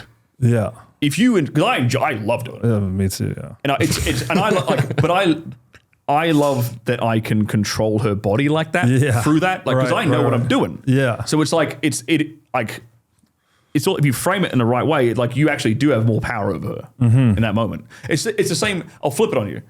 If you're with a woman and she really knows what she's doing with her mouth, right, and she could just give you the most mind-blowing BJ and like make you go like that, there's an element to her which has power over you in that moment. For sure. Right? Because she kind of knows that, and she loves it, and she gets off on it, and she loves it, right? So it's the flip of that is like, if you actually get pleasure from giving pleasure, then you will enjoy doing it, and you'll probably be good at it because you enjoy it, and she'll enjoy it. And it's not you're not eating her pussy because like you feel like you have to, not a duty, right? Exactly. You have to enjoy it precisely, and then you get that reciprocity thing going. So yeah, when a woman's going down on you, that also I think is a good opportunity for the dominance thing, right? You could just mixing in the like raw animalistic, you know. You got to be a little careful, I guess. I mean, you know, like, if you're on set, I guess you got to have the checklist. But like, with your, I mean, it's a bit different if you're in a relationship with a woman and you already know each other's what you like and you don't like, and you know each other's boundaries and these sort of things. It gets a bit. It's you gotta tread more carefully if it's a new woman who you've never had this experience with, right? Yes, and that's where you have to read a woman's body language correctly. You have to understand that, and that's hard to do if you've not had much experience. Yes. Right. So this is kind of what I try to teach guys is like a dude who the way I approach everything I teach is if a guy who has no experience with women whatsoever can watch this and do this correctly, I've done it right. You know, like I've taught this correctly, you know. It's here's like how body language, here's how our body should be responding to you. Yes. You know, and it's kind of like a 2-step forward, 1-step back kind of thing. Like you need to look for like those like, not just the traffic light analogy is a good one, right? It's like a green light, it's positive, it's happy. It's like, keep going, keep doing this, right? There's obviously the red light, which is like, no, stop. You don't ever want to get to the red light though. Yes. You want to look for like the amber light where it's like, oh, this means we step back. Like she's giving me, like I haven't crossed the line yet with whatever we're doing in the bedroom, but I'm getting like a sense that she's a bit uncomfortable with this. Cool, we back off. And we try different directions. For sure. Different directions. Do you suggest guys read books about how to please a woman? Because like one of the things that I read a book, She Comes First, I think is the title. And it actually teaches you how to eat pussy. Right. Like it's a book and I like to read. So that's what I did. And it's been great. Like it worked like a charm, and you know, it's always been a very useful skill to have. I mean, I'd be doing myself a disservice if I tell guys not to, because I write books and do video courses on exactly this. Okay. So that's what I teach. So yes, they should. So can we read my stuff? Can we get some book recommendations then? Yours and others if you like. Well, okay, so I can give a couple of book recommendations on like psychological stuff as well. Yeah, I think that's an important place to start, because we have an audience of predominantly Bitcoiners whose economic optionality is increasing tremendously. And, you know, they're going to be confronted with like, okay, I have this beautiful wife. How do I keep her? How do I keep that genuine burning desire? Keep that masculine, feminine polarity? Coming out of this very feminized culture that we have. Yeah. I mean, I can't start this without recommending Rollo Tomasi's first 2 books. I think they both give you a really good like baseline of it. I think his second book's actually one of his best ones. That's a great place to start. I think David Data's The Way of the Superior Man's an interesting book. It gives you a very interesting like psychological perspective on things. I obviously have a bunch of stuff on like how to fix premature ejaculation, how to get stronger erections, how to be more dominant in the bedroom, how to dirty talk properly. That's a whole bunch of other stuff. A few books that I've read recently, which I found really interesting. I'm reading one right now called Why Beautiful People Have More Daughters. Very eye-opening. It goes into like a lot of the evolutionary psychology of why certain things are attractive. Okay, here's a perfect example. Blue eyes. Blue eyes are universally attractive to both men and women across all cultures, even cultures that don't have blue eyes. Wow. So and people are like, okay, well, the question in there is why the hell would that be, right? And the answer to that question is pupil dilation. It's easier for me, and I'm looking at you guys right now. It's far easier for me to tell when your pupils go bigger or smaller than it is for me to tell when yours do. That makes sense. Because you have a brown iris. Yeah. Right? But yours, the black stands out more on the blue. And pupil dilation is an indicator of attention and attraction. When a woman or a man is attracted to someone, their pupils will dilate. Yeah. And we like people who like us. Yeah. Okay. Right? So it's harder for someone with your eye color to deceive me. I've heard this their before. attraction. Yeah. You know? Yeah. And this actually ties into a lot of things that are genuinely attractive as well. So like the general rule is that they're honest signals, right? So let's take why do guys like big breasts? Let's forget that boob jobs exist for a second, right? Lightens up that grocery bill, right? Right. Well, if you compare a woman with like an A cup to a woman with a D cup, right? What's going to happen to those two women's breasts as they get older? D is going to sag. Yeah. The D is going to sag, and the A probably won't. Yeah. Nowhere near as much, right? So that is actually an honest indicator of her age, aka her, which is a proxy for her fertility. And we like the primary thing that men are looking for is fertility. Like, is she able to have a bunch of kids right now? You know, versus, and obviously when women are in that sort of peak fertile range, you know, I think it's like somewhere around like 21. That's like peak. They're the easiest to impregnate as they could possibly be, and then that declines as they get older, right? And so, but we don't know, like, if you look back to like, you know, evolutionary history, there's no way of knowing how old a woman is by like just looking at her unless you look at these certain things. Breasts, if they're big, but they're up here, okay, she's probably still in that fertile period. If they're down here, she's probably past it, you know? So it's an honest indicator. Another example is hair. This is why men find long hair attractive, because a young woman with long hair, it'll look healthy. But as she ages, the ends will start to fray and it'll become like that indicator will tell you that she is aging past her peak fertility. And it's honest. That's why if she shortens it, it's easier to keep like the ends of short hair looking healthier than it is to keep long hair looking healthier. So it's an honest indicator of her fertility and her health. Right. And I'll flip this on you. So you know peacocks, right? Yeah. Everyone knows, peacock, big, colorful plumage. Lady peacocks find that attractive. And the underlying reason why they find that attractive, and it's an honest signal because it's detrimental to them because it's easier for a lion to eat you if you're a big colorful thing hanging out in the jungle, right? So that makes it an honest indicator. But it's also an indicator of health. A male peacock will not have a very colorful plumage if it's infested with a lot of parasites. So it's an indicator that they're free of parasites, and they've been able to reach this age and grow these big feathers without a parasitic load. So they're a healthy specimen. So that's what it's actually indicating. Testosterone does the same thing. All the chiseled jaw, feet, all these typical masculine things we associate with high testosterone. Testosterone impedes your immune system. If you have high testosterone, you will get sick easier. Interesting. Than if you have low testosterone. Yeah. So if guys who take TRT will probably notice this. When they start taking TRT, they might get colds and flus easier. But it's a honest indicator because all these things that we associate with masculine features that are produced by testosterone, like if this guy has these features, it means he's healthy enough to keep to not succumb to an infection. That makes sense. Right? So he has high testosterone, so he's got all these features. That means, and he's not dead, and he's not sick and dying, right? Oh, it means he's healthy. He's a healthy specimen, and his genes are good, and he should reproduce and procreate. Wow. If you're listening to this podcast, you probably get it.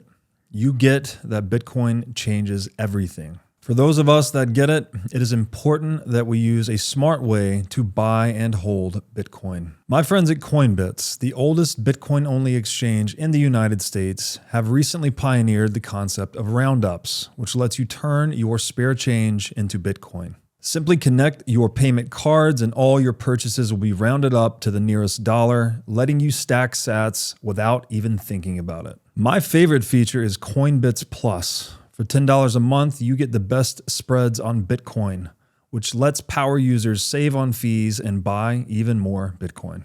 All that, plus peer-to-peer payments, target orders, price alerts, and more means you can do almost anything you want to do with Bitcoin using Coinbits. So go to coinbits.app/breedlove to sign up today. Again, that's coinbits.app, coinbits.app/breedlove. So there's a very special place called the farm at Okefenokee. It's a 1,000-acre regenerative farm community about 45 minutes northwest of Jacksonville, Florida. The farm is a completely off-grid community. It has total food, water, and energy independence. Everything on the farm is 100% organic, and it even features wild boar and bear hunting. The farm at Okefenokee is right next to the Okefenokee National Wildlife Refuge, where you can do camping and canoeing tours. So if you're like me and you're interested in the self-sovereign lifestyle, then you can get your own lot on the farm at Okefenokee if you tell them that I sent you. Once you get a lot, you can build one of 3 custom cabin options. So if you value freedom, self-sovereignty, and living in touch with nature, then join me and my family. We have lot number 21, and we're going to be building a cabin there starting December 2025. To learn more about the farm at Okefenokee, go to okefarm.com and make sure to tell them that I sent you. Yeah. I've heard this in biology called costly signaling theory. Yeah, well, that's what the peacock feather as it is. pertains to peacocks. Yes, yeah. exactly. And I've always found it. So basically the idea is something like the peacock saying, look at all these extra resources I have, right? Like come fuck me and have my little baby peacocks. Exactly. Yep. And I've thought that's interesting because the hard money thesis. So hard money, of course. It's like the money needs to be costly to produce for it to like actually function. Right. And so there's a bit of this like costly signaling theory built into the way money works as well. I mean, it's not a sexual selection thing. Well, I mean, it can be obviously, and as we talked about earlier, but there's something about conveying to the world that, as you were just saying, the man that's high testosterone, but he has a suppressed immune system, but he's still alive. It's like, well, this shit's easy. Right. You know, I'm playing the game on hard, but it's no problem. So like I'm baby worthy or whatever. Yep. And so there's something about that. It's like signaling that you've got more in the tank, something like that. Yeah. And it's abundance. Abundance. Yeah. Yeah, exactly. Yeah. I find this stuff, I geek out on this stuff. It's super interesting. Yeah. So cool. So I got another question. As far as like a practical way to mentally frame to like create a mental frame or like a playbook or a call to action or something as a man to like have a successful long-term relationship with that passion. One of the things I think about is like, okay, if I can take action in life to make sure that I am with a high level of probability, the best option for my partner, that's going to like increase the I don't know, success rate or the percentage of success that we would have or the probability of success. Is that incomplete, or what else would you add to that as like something that men could think about? How do they go about cultivating their lives and thinking of, you know, what would they do to ensure their success in their relationships? You know, people are getting divorced at crazy rates and all these things. Yeah. I mean, the way I approach it, the way I tackle this problem is in the bedroom. That's my unique knowledge base. And so I apply it in that regard. There are other people who tackle this problem from different perspectives. That's fine. But this is just what I know. So I tackle it from the bedroom perspective. If you're kind of like the best sex she's ever had, it's pretty hard for her to leave you. That makes sense. Yeah. You know, if you know her body better than she does, it's pretty compelling. Like even not even from both a rational and a subconscious perspective. You know, like when women orgasm, they release is a dump of oxytocin in their brain, and oxytocin is the chemical that causes her to pair bond with you. Mm-hmm. Like you do get oxytocin from like cuddling and holding hands and kissing, all these other like kind of intimate things, but like the orgasm, the nuclear bomb is the nuclear bomb option. Yeah, it's the nuclear option. Yeah, it's DEFCON, you know. Yeah. In terms of pair bonding. So this is actually another reason why guys talk like this whole in this space of the internet that I'm in. Guys talk about body count a lot. Mm-hmm. The higher a woman's body count, the more partners she's been with that can produce or have produced that oxytocin dump, it actually becomes harder and harder for her to release the same level of oxytocin. Mm. Like the woman who's only had like one partner or whatever, like she's producing a lot of oxytocin with that guy, and pair bonding much easier. The pair bonding becomes harder the more partners a woman's been with. You're debasing the pair bonding, basically. Yeah, it makes it a bit harder. Is it true for men too, or just women? I don't know if that I'm not sure if the male orgasm produces that kind of level of oxytocin. Like cuddling and that sort of stuff still does. And that's still how we pair bond. But it doesn't appear to be the case that a guy, like the more partners a guy has, he's less able to pair bond. It doesn't seem to be the case. Now, does that mean he gets rid of his desire to fuck other women? No. Right. But he's still able to fall in love with a woman. Yeah. You know?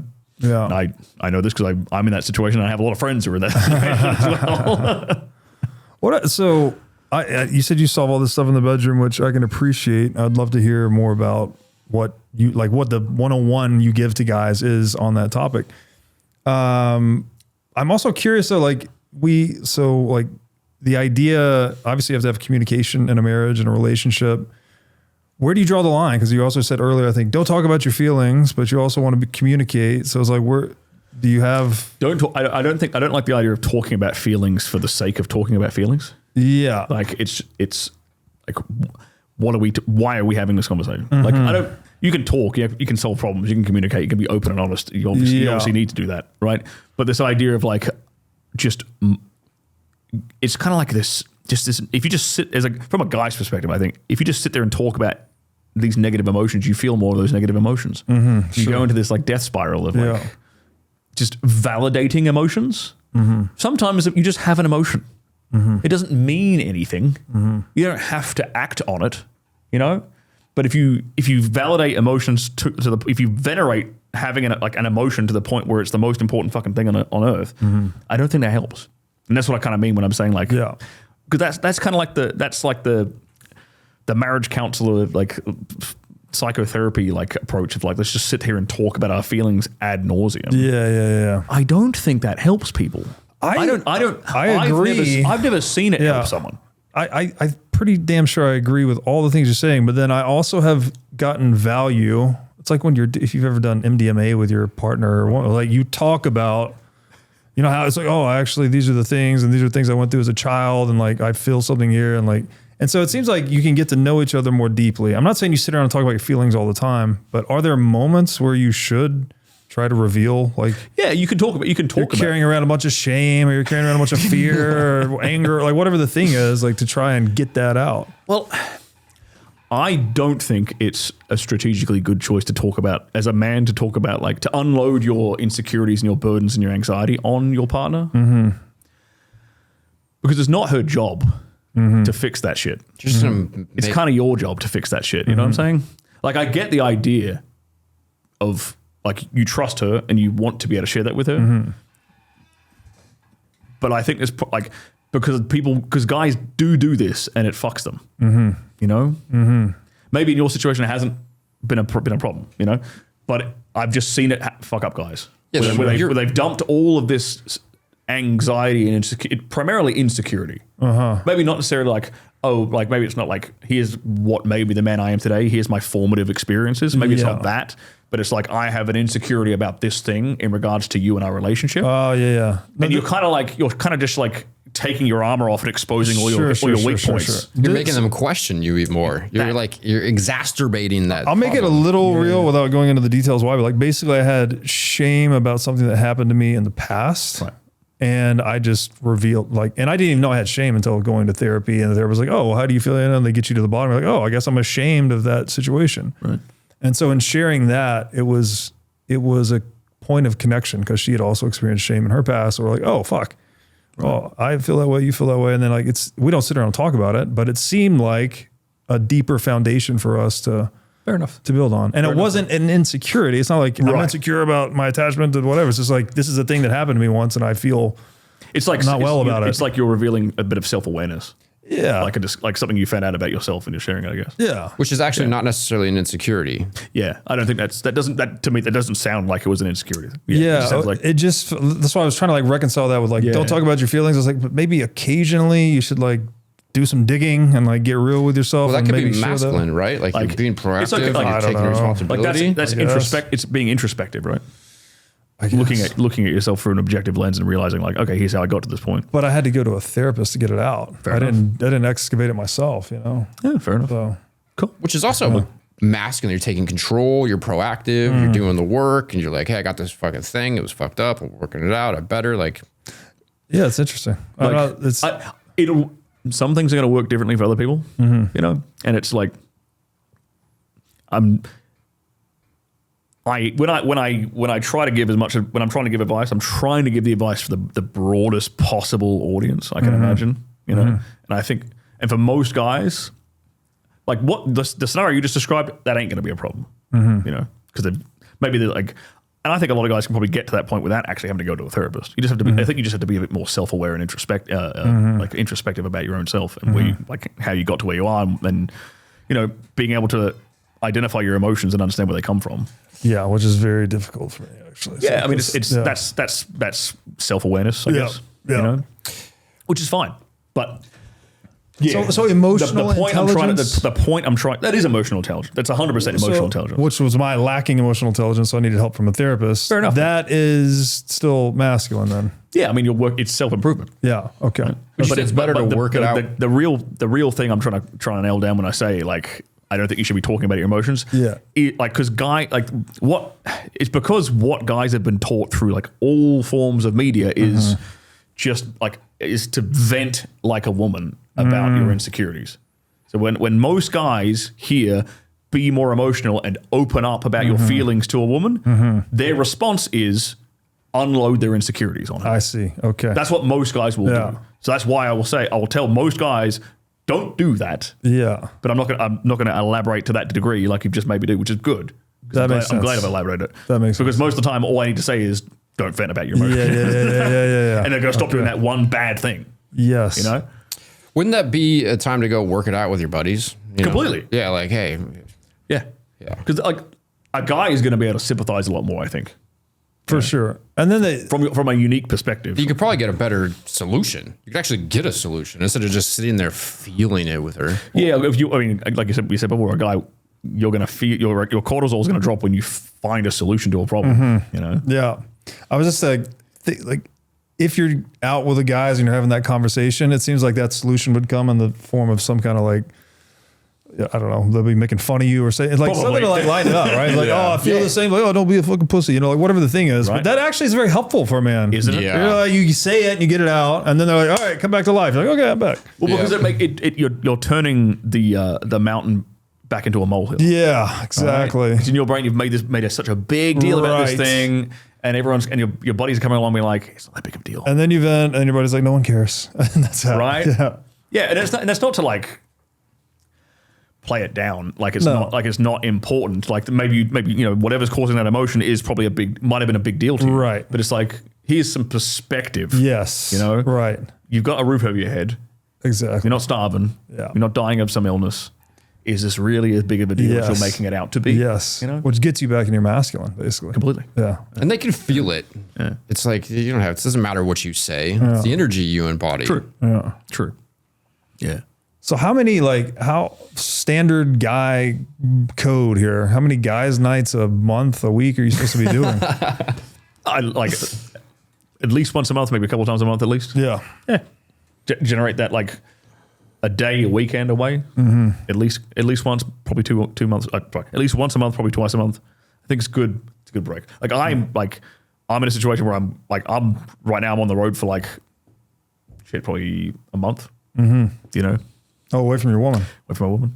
Like there's a big chunk of time there. You know. There's a bell curve on that though, right? Like if you're gone for 6 months, you're gonna move on. You don't want to be gone for fucking forever. Right. You know. You need to keep things moving. Yeah. You need to keep the relationship a relationship. Yeah. There's no such thing as a long distance relationship. I agreed with that. Right. So it's like you do have to be physically present. Yeah. But having that time away, come back with a bit more passion, a bit more excitement. Like absence makes the heart grow fonder kind of thing. Yeah. You know, you kind of need to miss someone to appreciate them.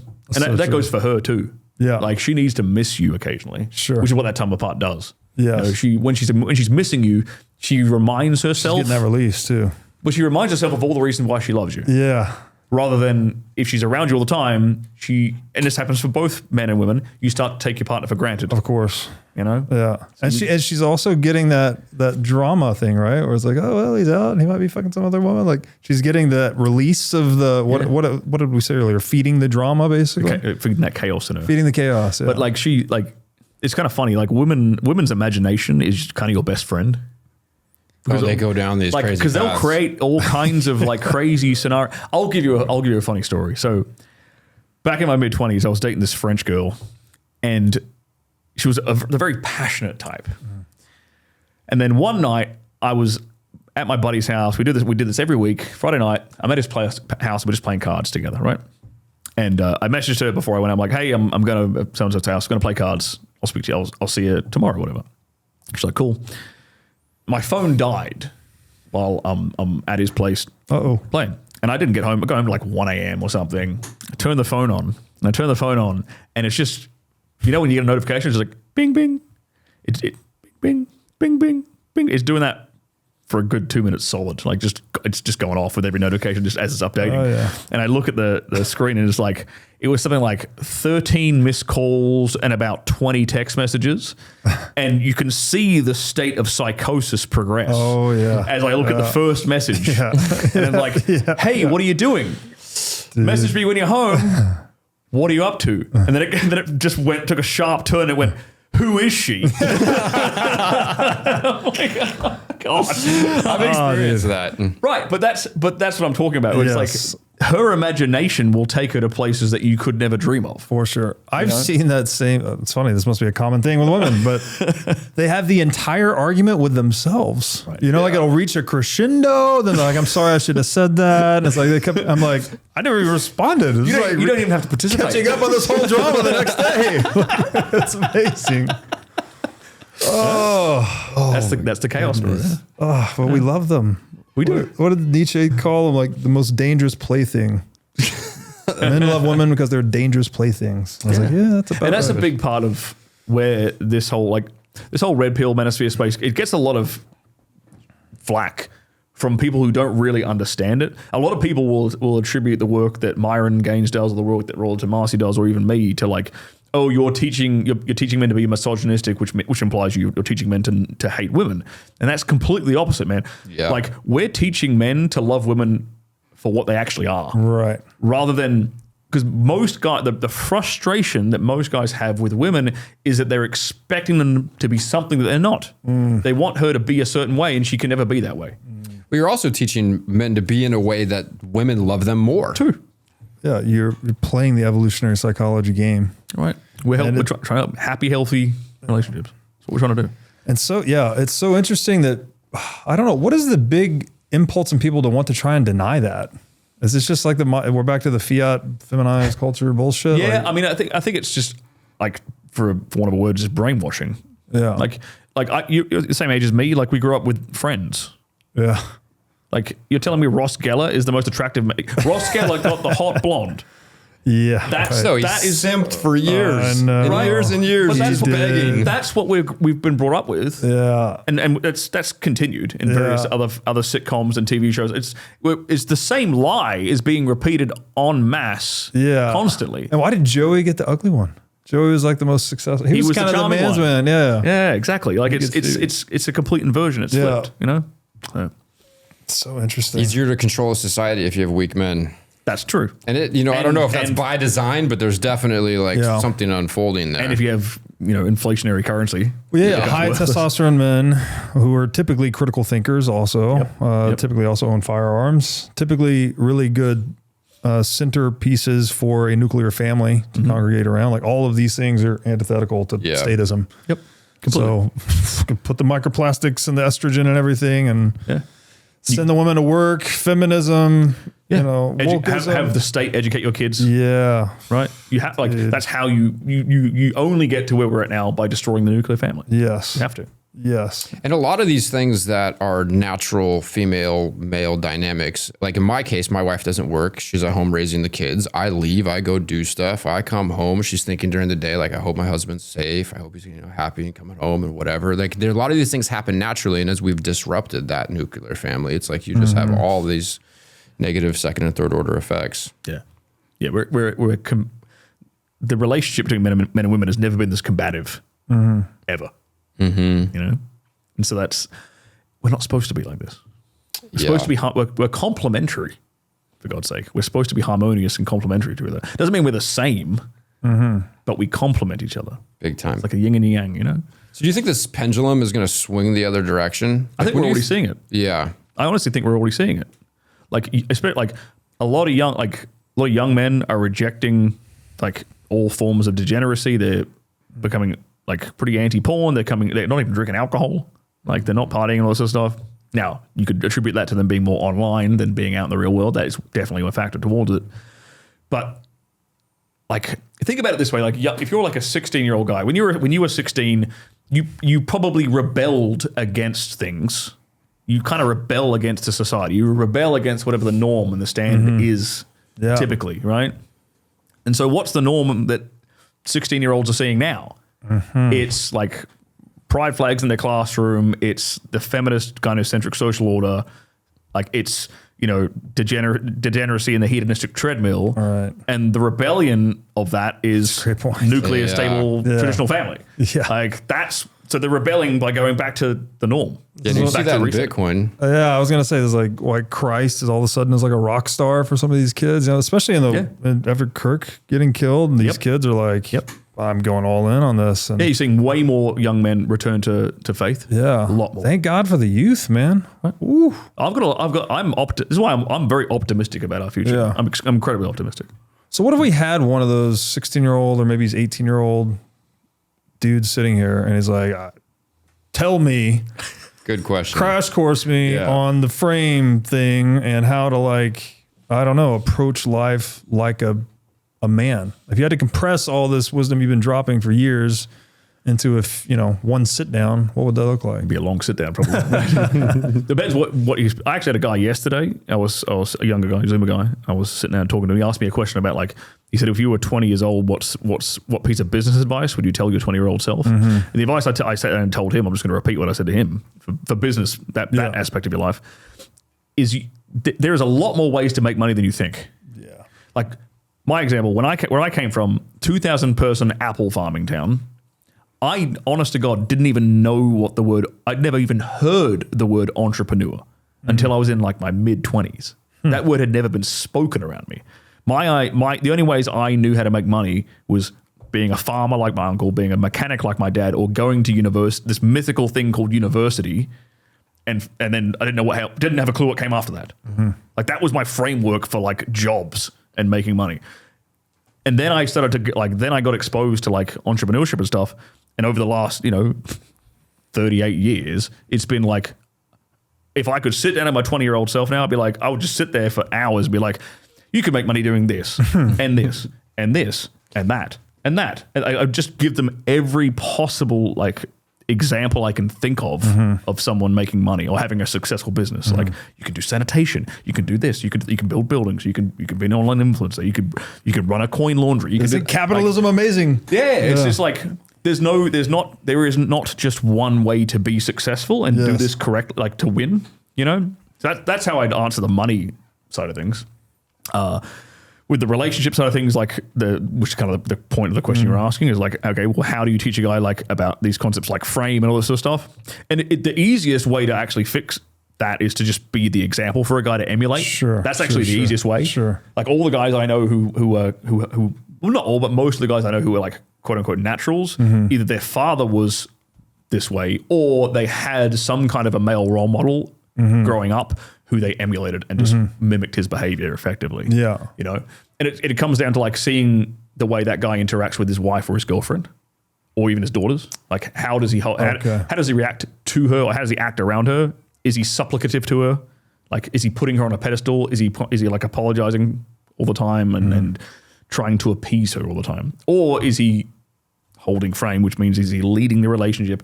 He knows where this ship is going, and he's sort of prioritizing his own direction over like her emotions and her feelings. To like not necessarily to like her detriment, but it's kind of like it's to her benefit, if anything. Sure. Sure. And it's kind of it's a bit of an airy-fairy answer to No, it's a good one. It's a good one. It's because you've got to be, they want to be led.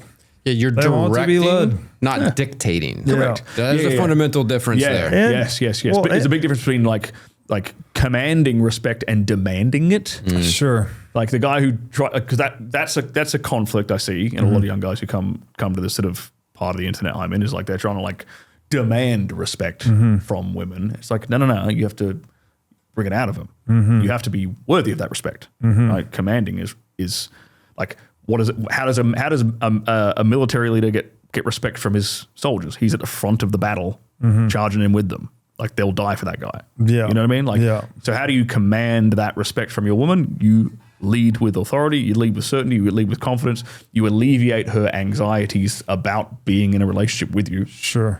And you give her what she wants. Because that's the underlying evolution. Sexually, I would say. I was going to say the underlying evolutionary thing is like, that's what she wants to know that you are, right? That you are the man that can face the world and not bend and not be defeated ultimately, right? And bring home the bacon and all those things. Yep. Okay, so that's useful, makes sense. What about the bedroom things? Are there like the 10 commandments of the bedroom? Like, how do you, what's the... Okay, if I was going to give a better, an over-encompassing framework for it, it would be simply to view sex as a reward for her rather than a reward for you. Because most of the time we think about, like, the way I was taught when I was growing up is like, sex is this thing that women give to you for being a good boy. And then you're getting lucky. Yeah. You're getting lucky. It's all those sitcoms again. Exactly, right? Yeah. So, that's obviously wrong. So we need to flip this on its head. And it's sex is the thing you give your woman for being like the woman you want her to be. For because it's sex is like the ultimate form of attention for a woman. Like that's why women feel their most secure and they're least anxious when they are sexually being desired by a man that they love, right? You're appeasing that insecurity. You're appeasing that sexual ego. So it is ultimately, it is legitimately like it's not even. This is like a reframe or a mental trick. It is a reward for her. Your sexual attention to her is a reward for her. So, and everything that women do is not everything, but the vast majority of what women do is for attention. It's like it's the, as Rollo Tomasi said, it's the currency of the female realm is attention, right? And sex is the ultimate form of that attention. So, you need to use it accordingly. It is, and this is a bit strategic to think about it this way. And you don't have to think about it this way all the time, but at least having, again, like we said, engineering that serendipity a little bit to start with so you can get into a good habit of it is like when she does the things you really love her doing, maybe that's cooking a great meal for you. Maybe that's showing you respect in front of your friends, whatever it might be. Give her the good dick. Follow it up with good dick. Reward her for the things you want to see. Because women do the same thing for dudes. Yeah. But unfortunately, the way women do it, it actually ends up being detrimental to the relationship. Because they'll nag a guy, like take the trash out, do this, do that, whatever, and I'll give you a blowjob or something like that, right? And then they do it like on his birthday, like once a year or some bullshit, right? So women will do this to guys naturally, but the problem is that they're not the ones who need it. They don't like leading the relationship and dictating the terms. They want you to be the one doing it, and so that actually leads to the degradation of the relationship. Why do they have the tendency to self-sabotage like that? It's this hypergamous thing. It's like they are subconsciously testing to see if you are the man they thought you were, or that you are the man that they have decided to procreate with. And that's because the sexual repercussions for a woman are so much greater for a man because they bear the child. Yeah, they could die bearing your child, so it better be fucking worth it, right? You know, it's an evolutionary gamble. At the end of the day. If you're a Bitcoiner, you need the Orange Pill app. It's where you can connect with other sovereign individuals locally and globally. It's great for when you travel, to meet local Bitcoiners, to go to Bitcoin meetups, and to find local merchants that accept sats. No distractions, no noise, just real Bitcoiners. So download the Orange Pill app today and find your local Bitcoin tribe. You know, there's a proof of work element in being a man. Like your desirability in the sexual marketplace is earned as a man. It's inherent as a woman. And the challenge for a man is to earn it in this world. And for a woman is to not damage or squander it. Yeah. I like that. I like tracing that back to the Bitcoin analogy. That's good. I like that. Yeah, it's true. Proof of work. I'm going to steal that. I like that. There's a little bit of, women obviously can work to improve it, working out and whatnot. But broadly speaking, it's, when they're young. I always like the dichotomy of men want a woman who's reproductively fit, and women want a man that's productively fit. Right. Something like that. Like they want to know that you can stack the sats and protect the perimeter and, place for all the pups to run around. It's like the way I like to describe it these days is the word competence. Because there's not because every guy's going to have different skills, right, and different proficiencies, and in different social circumstances, he's going to be the top dog, right? Like a mechanic is going to be a top dog, at the mechanic shop, in a motorsports complex. Yeah, and I'm not going to be, but vice versa. If I'm on, he's probably not going to be as articulate sitting around here talking shit on YouTube. Right. So you have to developing competency or competencies is what allows, and then putting yourself in a situation where your woman can see that you're competent too. That's pretty important because most women don't even see, a lot of women don't get to see how proficient their man is at the things he's doing because he's at work all day and she's never around him. Yeah. So it's again, serendipity engineering. Like if you can engineer a scenario in which you can actually see that you're the fucking man and you're actually really good at what you do. Go in there and fix the sink or something. whatever your competency is. Yeah. It's good. Like for me, I'm a decent public speaker. Yeah. And whenever I've had a woman see me speaking in front of a crowd or to an audience or whatever, it's waterworks. Yeah. It's demonstrating that competency. Social proof. Yeah. It's all these things. I mean, that particular example, there's a lot of social proof tied into that. But you're going into the hierarchy and walking to the top of it and saying, "Hey, look at this." And exactly. Yeah, of course. Yeah, I think that's a Jordan Peterson idea. This idea that like the idea that men, women actually aren't technically the sexual selectors, Men are the ones Right. who self-sort Yeah. into the hierarchy, Yeah. right? And then the women just look at the hierarchy and pick the guy. He uses the metaphor of the football team carrying the quarterback. Yep, Like, exactly. all the girls want to fuck the quarterback. It's like, Precisely. well, how did he get up there? Like, well, the guys put him up there. That's interesting. And I've had people like, there's an idea I've been playing around with recently, which is the idea that women don't innately find like virtue and like morality and honor and justice attractive in a man. I've thought a lot Interesting. about that Fuck, over say the last more few about years. that. Okay. Yes. And I'm not saying that those things are unattractive to a woman. I'm saying they're neutral in Right. attractive. They don't even factor They in. don't register. They're not even really registering. And that's because, back to this concept, guys sort themselves into a hierarchy and then women choose. Mm-hmm. So, and like to kind of validate my point, like gangsters get laid all the time. Mm-hmm.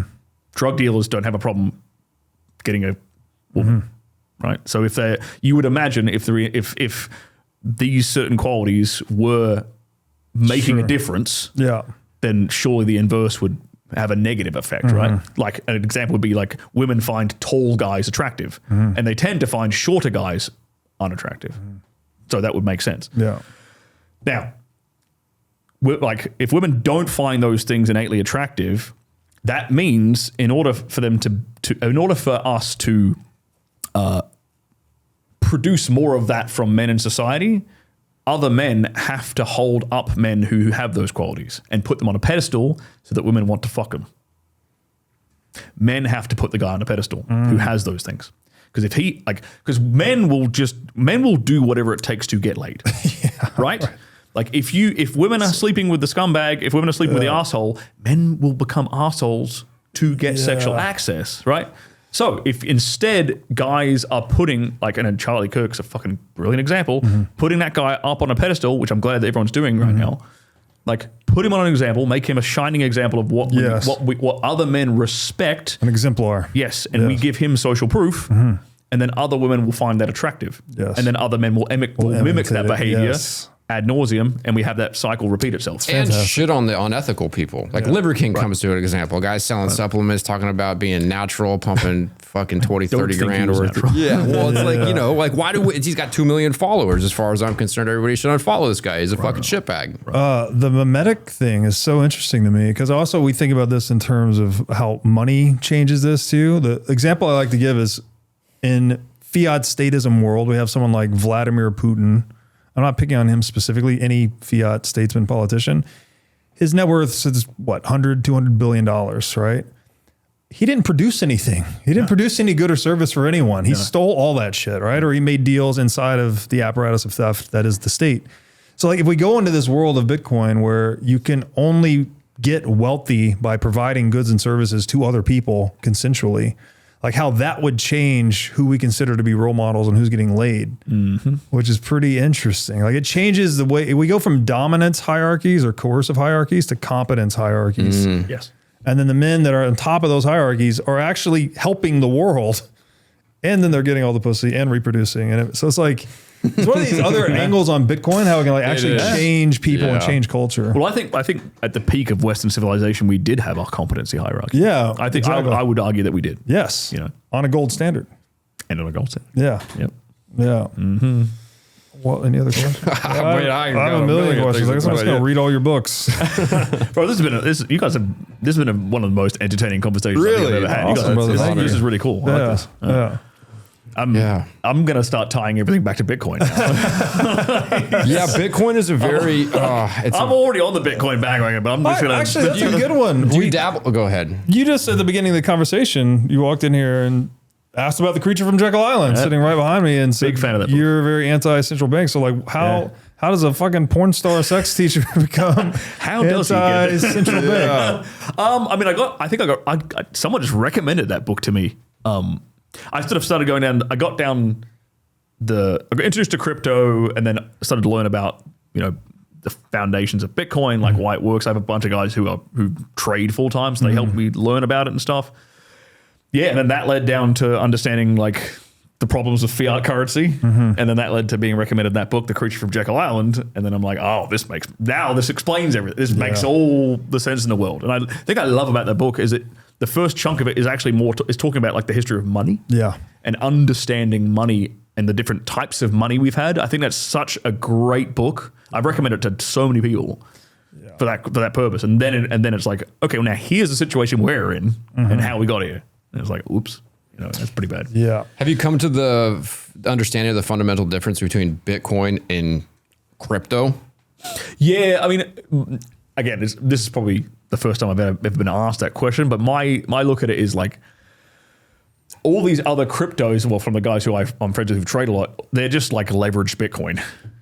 Like that's the way they look at it as a trader. It's like these things are infinitely more like a shit coin, right? It's a volatile means of just cashing out to accumulate more Bitcoin, really. Yeah. So intuitively, they know that Bitcoin's the only one that is irreplicable and the only one that fucking matters, and the rest is just volatility arbitrage to get more Bitcoin. Yeah, and it's the whale that moves all the tides for the most part.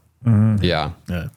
It's the only thing in the universe that we know with a high level of probability what the total overall supply is going to be. Right. Which is quite profound. It's the first thing that's informational that you can't double spend. Like there's all of these like aha, epiphany, like some like psilocybin cerebral moments when you like go down this rabbit hole of these understandings with Bitcoin that are pretty profound. And he's one of the best at speaking to these things. Well, it just never stops. So, Yeah. I mean, we just hit on it with the memetics thing. It's like, that's a whole, like, what? Like, it's going to change the way everyone acts. And, we call it the bright orange future. It's all just part of the cult folklore, I guess. But I think it's legitimate. Like, we do seem to be incentive responsive creatures. So if we fundamentally change the incentive landscape, well, then we change. Yep. Like, so we've engineered something that changes the direction of our own evolution, culturally at least. Yep. So that's really interesting. Yeah. But yeah, Who do you? If you can't take what someone has, if Bitcoin becomes the world's money and you want someone's money and you can't confiscate it, debase it, violate that property in any form, it's like, as they say in the streets, you got to come correct. You need to offer up a deal to that person that they're willing to take to give you some of that Bitcoin. So it's a forcing function. It like forces cooperation. It's a really interesting thing. It forces like a consensual trade between Yes. two parties. Yes, and like I think I speak to this from time to time. I don't know if this is the best way to think about it, but I feel like we're coming out of an era where there's this game theoretic conundrum where the dishonest market participant who could get away with their dishonesty had an advantage in the marketplace. Yep. So there's this like game theoretic issue where it's like, how do you win if you're honest and moral and ethical when the guy who's dishonest, willing to kill and steal, has all the shit? And so this inverts that with Bitcoin. yeah. sense. And you said it earlier, like people will do anything to get paid, right? Like even immoral things, right? I mean, we have all the state as a fucking genocide machine, right? It does that for payment. Yep. Does that to steal land. And Bitcoin doesn't do this completely, but at least makes coercion a less profitable enterprise, right? Because you can't just print the money to go to war forever, and you can't just put a gun to someone's head and steal their shit, and you can't invade a country and then seize the gold out of their central bank. Like all of these things, these options go away. Yeah. So the carrot at the end of that's the carrot to all of those activities goes away, and then it's like, okay, well, how can I produce wealth? It's like, well, there's only one other avenue. It's like either coercion or cooperation, or we always say it's either taking or making, basically. So you got to make shit, you got to do stuff, you got to trade, you got to not hurt people. You actually have to cooperate with people and work with them and be honest, and all those things you talked about earlier that women are neutral on. It like forces us men to like take those things more seriously and solve problems. Solve problems, yes. It's kind of funny that when we first started talking, you talked about the way you were taught to think about money. And the way my first business mentor taught me to think about money, he taught me to think about it as, it was very similar to what you said. He taught me to think about it as condensed time. Yeah, that's very much. Which goes, the plumber has invested a certain amount of time to learn how to fix this particular problem of yours. Yes. So you pay him for the time he's invested in a compressed format. Yes. Right? Then you got that money from doing something over here, using your time, leveraging your time, and you exchange that compressed time back and forth across society. 100%. Yeah, it's super interesting. Time is money, but money is also time. Yes. And that's why printing money is stealing time from people that are saving. And what is stealing time? That's fucking slavery. Yep. So we got to stop the printing money game. That's like the humanitarian ethos of Bitcoin is like, fuck this central bank bullshit. This scam has gone on long enough. Yep. 600 years in? Yeah. 600 years in. Same few families. I mean, mostly the same few bloodlines. Yep. It's like running that game. It's like, okay, enough is enough. And anytime someone's tried to get off that system, Yeah, well, dude, talk about bloodshed. talk about the red pill on human history. It's like just follow the money, as they say. Yeah. Yep. Hard money's better than limp money. That's why I fuck with Bitcoin. Project my desires into the future. Penetrate the future with hard money. How you gonna penetrate the future with this limp, flaccid bullshit being debased, just bleeding out? You're gonna need to put a pump in there. That's what Joe Powell's about to pump it up. The robo dick surgery is inflation. Yeah, started with Viagra, went to injections. Now he's got a pump. The That is fucking actually thing's really gonna not good. work anymore. That's really good sexual advice too for young men. It's like, yeah, you will penetrate the future, and you'll have more penetration in your future. Yep. If you're saving in hard money. Yeah, no one likes flaccid money. The ladies hate it. You don't put your savings there. Nope. And don't jerk it to porn. I think that's just that's one of the things I love that you're doing. I think Yeah. that's so fucking important, dude. Yeah. It's like, I think there's a lot of men that are fundamentally fucked up from porn and they're addicted. And I don't think there's enough people speaking out against it. It's becoming more common. Yeah. And there's another thing I'll add to that as well, is that there's like a hidden layer to that problem of constantly consuming porn and jerking off to porn and stuff.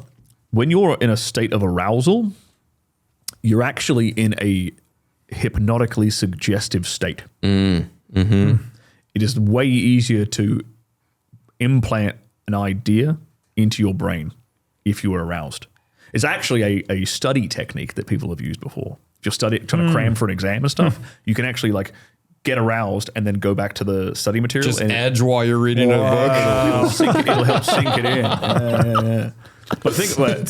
But knowing that now, think about all the things that you are subconsciously programming into your brain when you consume different types of pornography.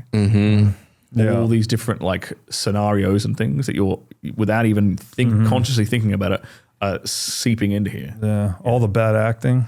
All the terrible acting. I was a good actor, thank you very much. Or just like saying you, subconsciously, sorry. like a bunch of dudes banging your girl, maybe. Well, Like, who knows what you're creating? Where do you think cuckoldry comes from?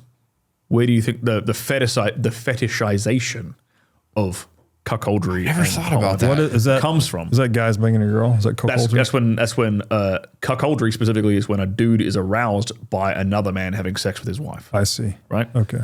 That well, technically cuckoldry is him. Technically cuckoldry is actually when the woman has another man's child, but in the fetish context, it's a guy getting aroused by another dude having sex with his woman. Yeah. How is that even possible? People always ask me, how is that even possible to be? Because it goes against your every biological imperative you have. Yeah. Right? You don't want to raise another man's child. And the explanation I've come to is like, well, you're watching. You will not find a guy who is aroused by by the fetish or the idea of cuckoldry who does not watch porn. Who doesn't watch porn. It's impossible. Interesting. So because watching porn is in and of itself an act of cuckoldry. You're watching another man have sex. Sure. Yeah. And that shit's, you're in a state of arousal. You're subconscious of being hit with that again and again and again. This is how we end up with guys who have a cuck fetish or a hot wife fetish or whatever it is. That is the pipeline. Right. That's how you get there. So, I mean, it weakens men, right? It actually weakens you. And we were talking about this before we recorded. It's like probably 10 years, basically, since I've really watched porn. Good on you. But I recall it being you feel very empty. Like it felt like it's fast food or something, you know? Like when you did do it all the time, just like, and then at some point I just decided, I was like, why the fuck am I doing this? It's like, I'm just going to go do this myself. And that's obviously, it's the cheap dopamine thing, the cheap dopamine versus the proof of work, expensive dopamine. Yep. And so it takes away your drive and your motivation too. Yes. Because of that dopamine. So like dopamine is the chemical that makes you makes work feel good. Yes. Right. It's rewarding to put effort in. Right.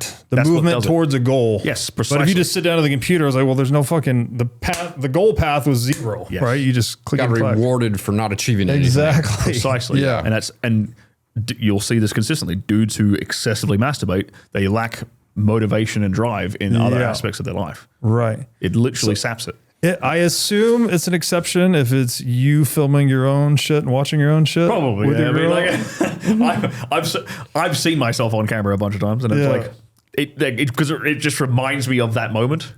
It's like a memory more than like an observation, more than me like watching TV or something. Yeah, I'm actually remembering a scenario in this situation. Because that was a one, like my wife and I have used some of like watching our own stuff is just like a little foreplay, and it's like, that seems fine, right? Yeah. I mean, nothing wrong with that. Well, because you're there with your wife, and you're actually then going to engage in that. Yes. You know? Yeah. Yeah, and there's also probably like a weird spiritual like manifestation thing where like you're yearning. I'm wanting this thing that I'm watching happening, and I'm acknowledging the fact that I can't have this thing. I'm pleasing myself to the idea of this thing that's out of my reach, as opposed to just going and figuring out what you got to do to go obtain that thing. Yeah. Yeah, and like I think your body knows. I think your body knows that you didn't like that ejaculate, like for sure, like wasn't in a woman. Yeah, you know, and you didn't earn that woman. You were staring at on the screen. Yeah, I think it knows. All your little campers are so sad. Like, you just blew me into a Kleenex, man. Well, then Montauk Chia, and some people talk about like you can only ejaculate, like you have only so much life force, and if you're spewing that, I forget what the number is, 10,000. There's a number there, and so you want to be conscious of that. And you've actually talked to having sex without ejaculating, which I think is actually a fascinating thing, because then you're in control over when you release that life force. That is there to seed the egg, to have the child. And if you're just going around just trying to blow that all the time, that's also like change tact a little bit as a bit of a bedroom trick, bedroom hack or whatever. If you want to keep your sex drive at like a 10 out of 10 all the time, that is one way to do it, is like having sex without ejaculating. Yeah. And this adds another layer.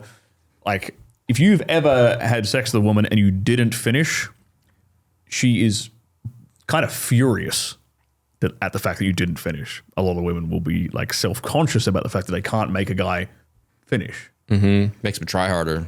Kind of makes them try harder, Good for and that it kind of flips that power dynamic a bit again as well. So it's like it has multiple benefits. Like you keep your sex drive at like 10 out of 10. And to be fair, like if you're in a relationship, you're trying to get your woman pregnant, you can't get pregnant every day of the month. There's only there's a window where she can get pregnant. So maybe play around with like this holding it in for the rest of the month, and then when that fertile window is there, it's like that's when you like let her out. Yeah. You know? So in your experience, in long durations of not ejaculating, are you able to be harder and go longer? Because a lot of people think that if you don't ejaculate or go on no FAP, that when you have a sexual experience that you're just going to blow a load in like 30 seconds. And I've had actually the opposite experience where it's like if I go a long time, I have this indestructible, impenetrable, or like just fucking deadly fucking hard on. You can just like hang a down comforter on, let alone a fucking towel. You know what I mean? Oh shit. It does affect, like, I've noticed personally that it does affect the erection strength, like that, just the level of having a 10 out of 10 level of arousal is like, makes it way, way easier to keep a 10 out of 10 boner. I have not seen it like limit my ability to last, but I do know how to, I also do know how to control myself. Yeah. And I've trained myself to control myself, so that's, some guys can have that problem, but you can do both. Like it's lasting longer. Like premature ejaculation is actually more of an anxiety problem than anything else. And a weak PC muscle though too? Yeah, PC muscles play a big role in it too. Yeah. And the way you've trained your body to respond to sex has a big impact too. Because when people are masturbating, the whole goal is just fucking crank that thing out and move forward. You're training yourself to do that quick. Correct. It's like a Pavlovian response. Yeah. Right? See a naked woman finish is the response. Right. You've literally trained into your neurology, your biology. So you need to untrain that. Yeah. If you're in that situation. Yeah. So my experience, like, oftentimes I'm really good. I can even have like non-ejaculatory orgasms when I've actually trained and done all that. But then sometimes you're like just sensitive, or like it seems like it's gonna be happening faster. Like, is that a training thing, or like what's? I mean, I'll get that sometimes too. Sometimes like she's just sexier than other times. Yeah. I think maybe it's like, I mean, it's not like guys have like a period, but maybe there's like some kind of cycle. You're in like some point of a man cycle. Yeah. where it becomes easier. Yeah. And it's sometimes after obviously a long time can make it more likely that you're going to be more sensitive and blow it sooner. Yeah. But. And it's like the way I look at it is like if I abstain from ejaculating like that, it's it's not necessarily harder to last, but it's easier to finish. Yes. You know, like I can get there quicker if I want to, if I allow myself to. Right. But I can still last as long as I want. Right. I can hold it off if I need to. Right. You know? What are the basic training techniques for that? For holding it longer? The big physical one is reverse Kegels.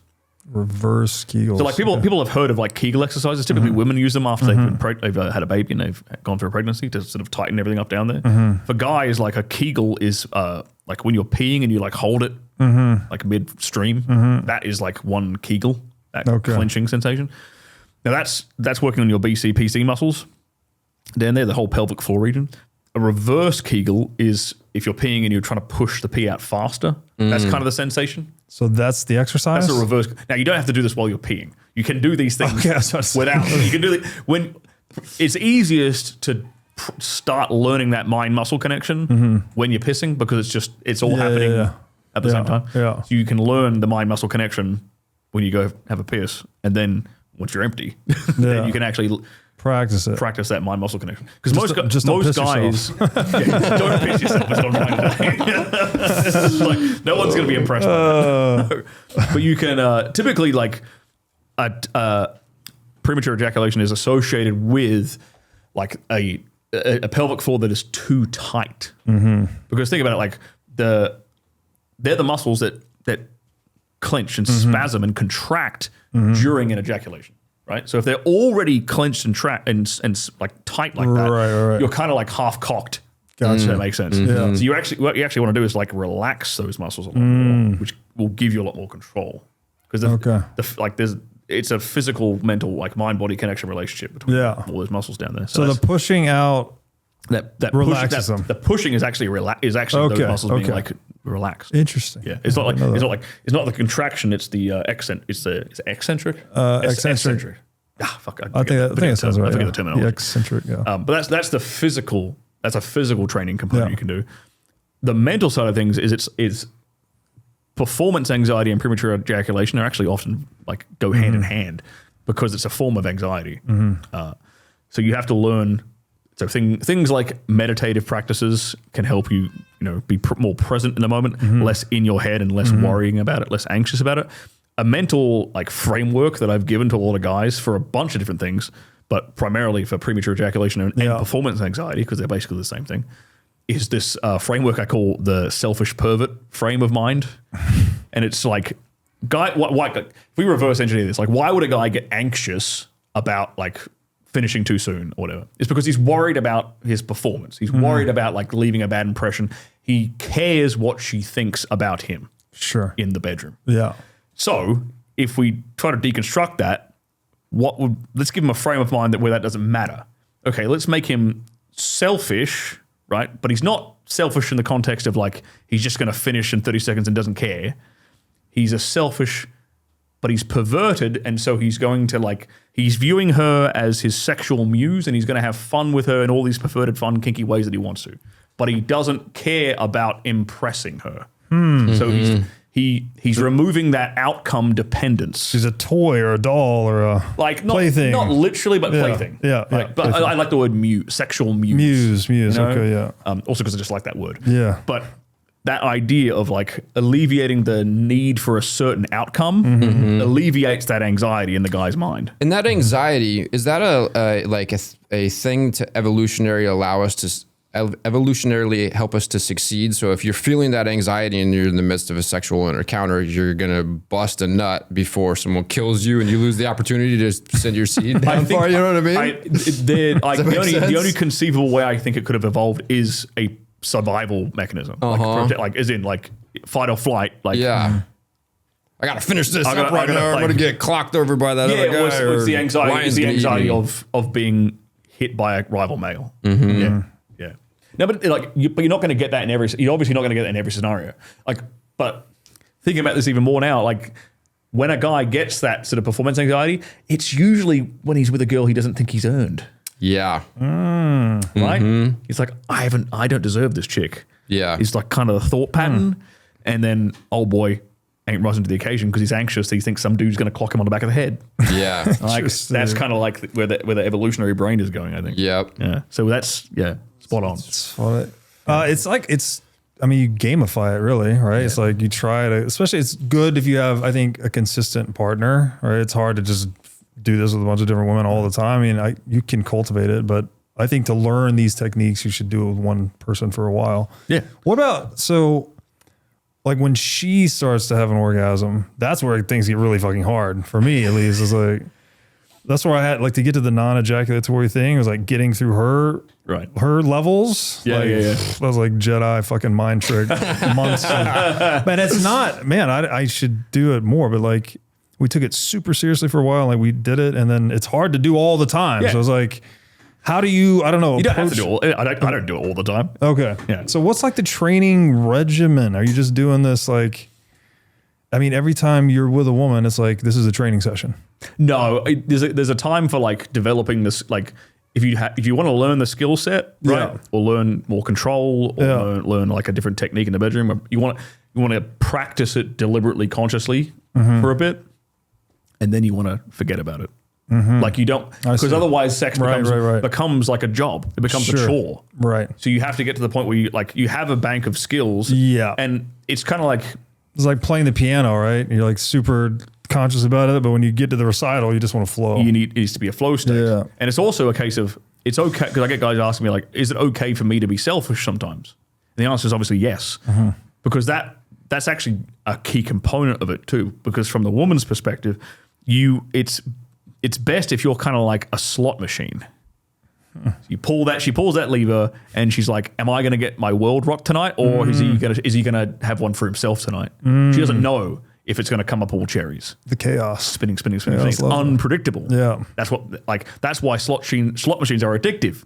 It's because you pull it and it's like, what's the result going to be? I don't know. It's unpredictable. And then sometimes it's like, and sometimes it's yes, right? So you create that really addicting experience. Oh, can't wait to ask her later if she wants to pull what do they call them? The lever?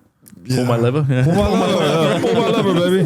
Let's see what happens. What do they call it? They call it the one-armed bandit. Yeah, one-armed bandit. There we go. Oh, that's hilarious. I think we've kept you long enough. Oh, it's been great. This has been super fun, very educational. Good. Yeah. Good. I'm glad you reached out. Timing was perfect. Yeah. It was serendipitous, one could say. Yes, it was. Yes. So typically we just say, invite you to share any closing words of wisdom you may have, or feel free to let people know where they can find you on the internet. Cool. I mean, I think the easiest thing to do is just tell guys to go to stirlingcooper.com or on YouTube type Stirling Cooper. I have hundreds of free videos on these topics we've talked about. I go into some very, very specific detail with the bedroom stuff in those videos. All free. Check it out. Help yourself out. Improve your sex life and have a great relationship. Have a happy marriage. Pump out a bunch of kids. Beautiful. Love it. And buy Bitcoin. Yes. And buy Bitcoin. Yes. They all go hand in hand. Yes, Exactly. they do. The more Bitcoin you have, the more kids you can have. It's true. Thank you, brother. Like you. Sweet. Thank you so much. No, thank you for having me. It's great. We lock our doors, we encrypt our hard drives, and we use strong passwords. But most people leave one thing wide open: their phone line. SIM swap attacks are one of the fastest growing methods of digital theft. In minutes, a hacker can clone your accounts, reset your passwords, and drain your life. Unfortunately, this is not science fiction. It happens every single day. Efani is the only mobile service protection designed exclusively to protect you from SIM swap attacks. Efani offers military-grade encryption on their product and offers up to $5 million of SIM swap insurance. And to date, there have been exactly 0 SIM swaps on any of Efani's over 50,000 protected accounts. So you don't need to live in fear, you just need to protect your weakest link. Go to efani.com/breedlove to secure your phone line today. Again, that's Efani, EFANI.com/breedlove. For the past 25 years, I've been reading roughly one book per week. Almost entirely difficult nonfiction books, the kind that really shift your thinking. Books on physics, money, power, psychology, spirituality, and philosophy. The real stuff. But I get it. Most people don't have time to read 50 books per year. So I hand selected my favorite nonfiction books and distilled each one of them into a course that you can take in 50 to 100 times faster than it would take you to read the entire book. Each course gives you the key insights, mental models, and frameworks that matter. We launched with 15 book courses, and we are building toward a library of 100 by the end of year 1. So if you are a seeker of truth, wisdom, and personal growth, then my book course is for you. To sign up, go to course.breedlove.io. Again, that's course.breedlove.io. Thanks for watching. If you enjoyed this episode, click here to find more just like it, and here to find our most recent episode. Also, make sure to like this video to help shine light on the corruption of money, and be sure to subscribe to this channel to stay connected.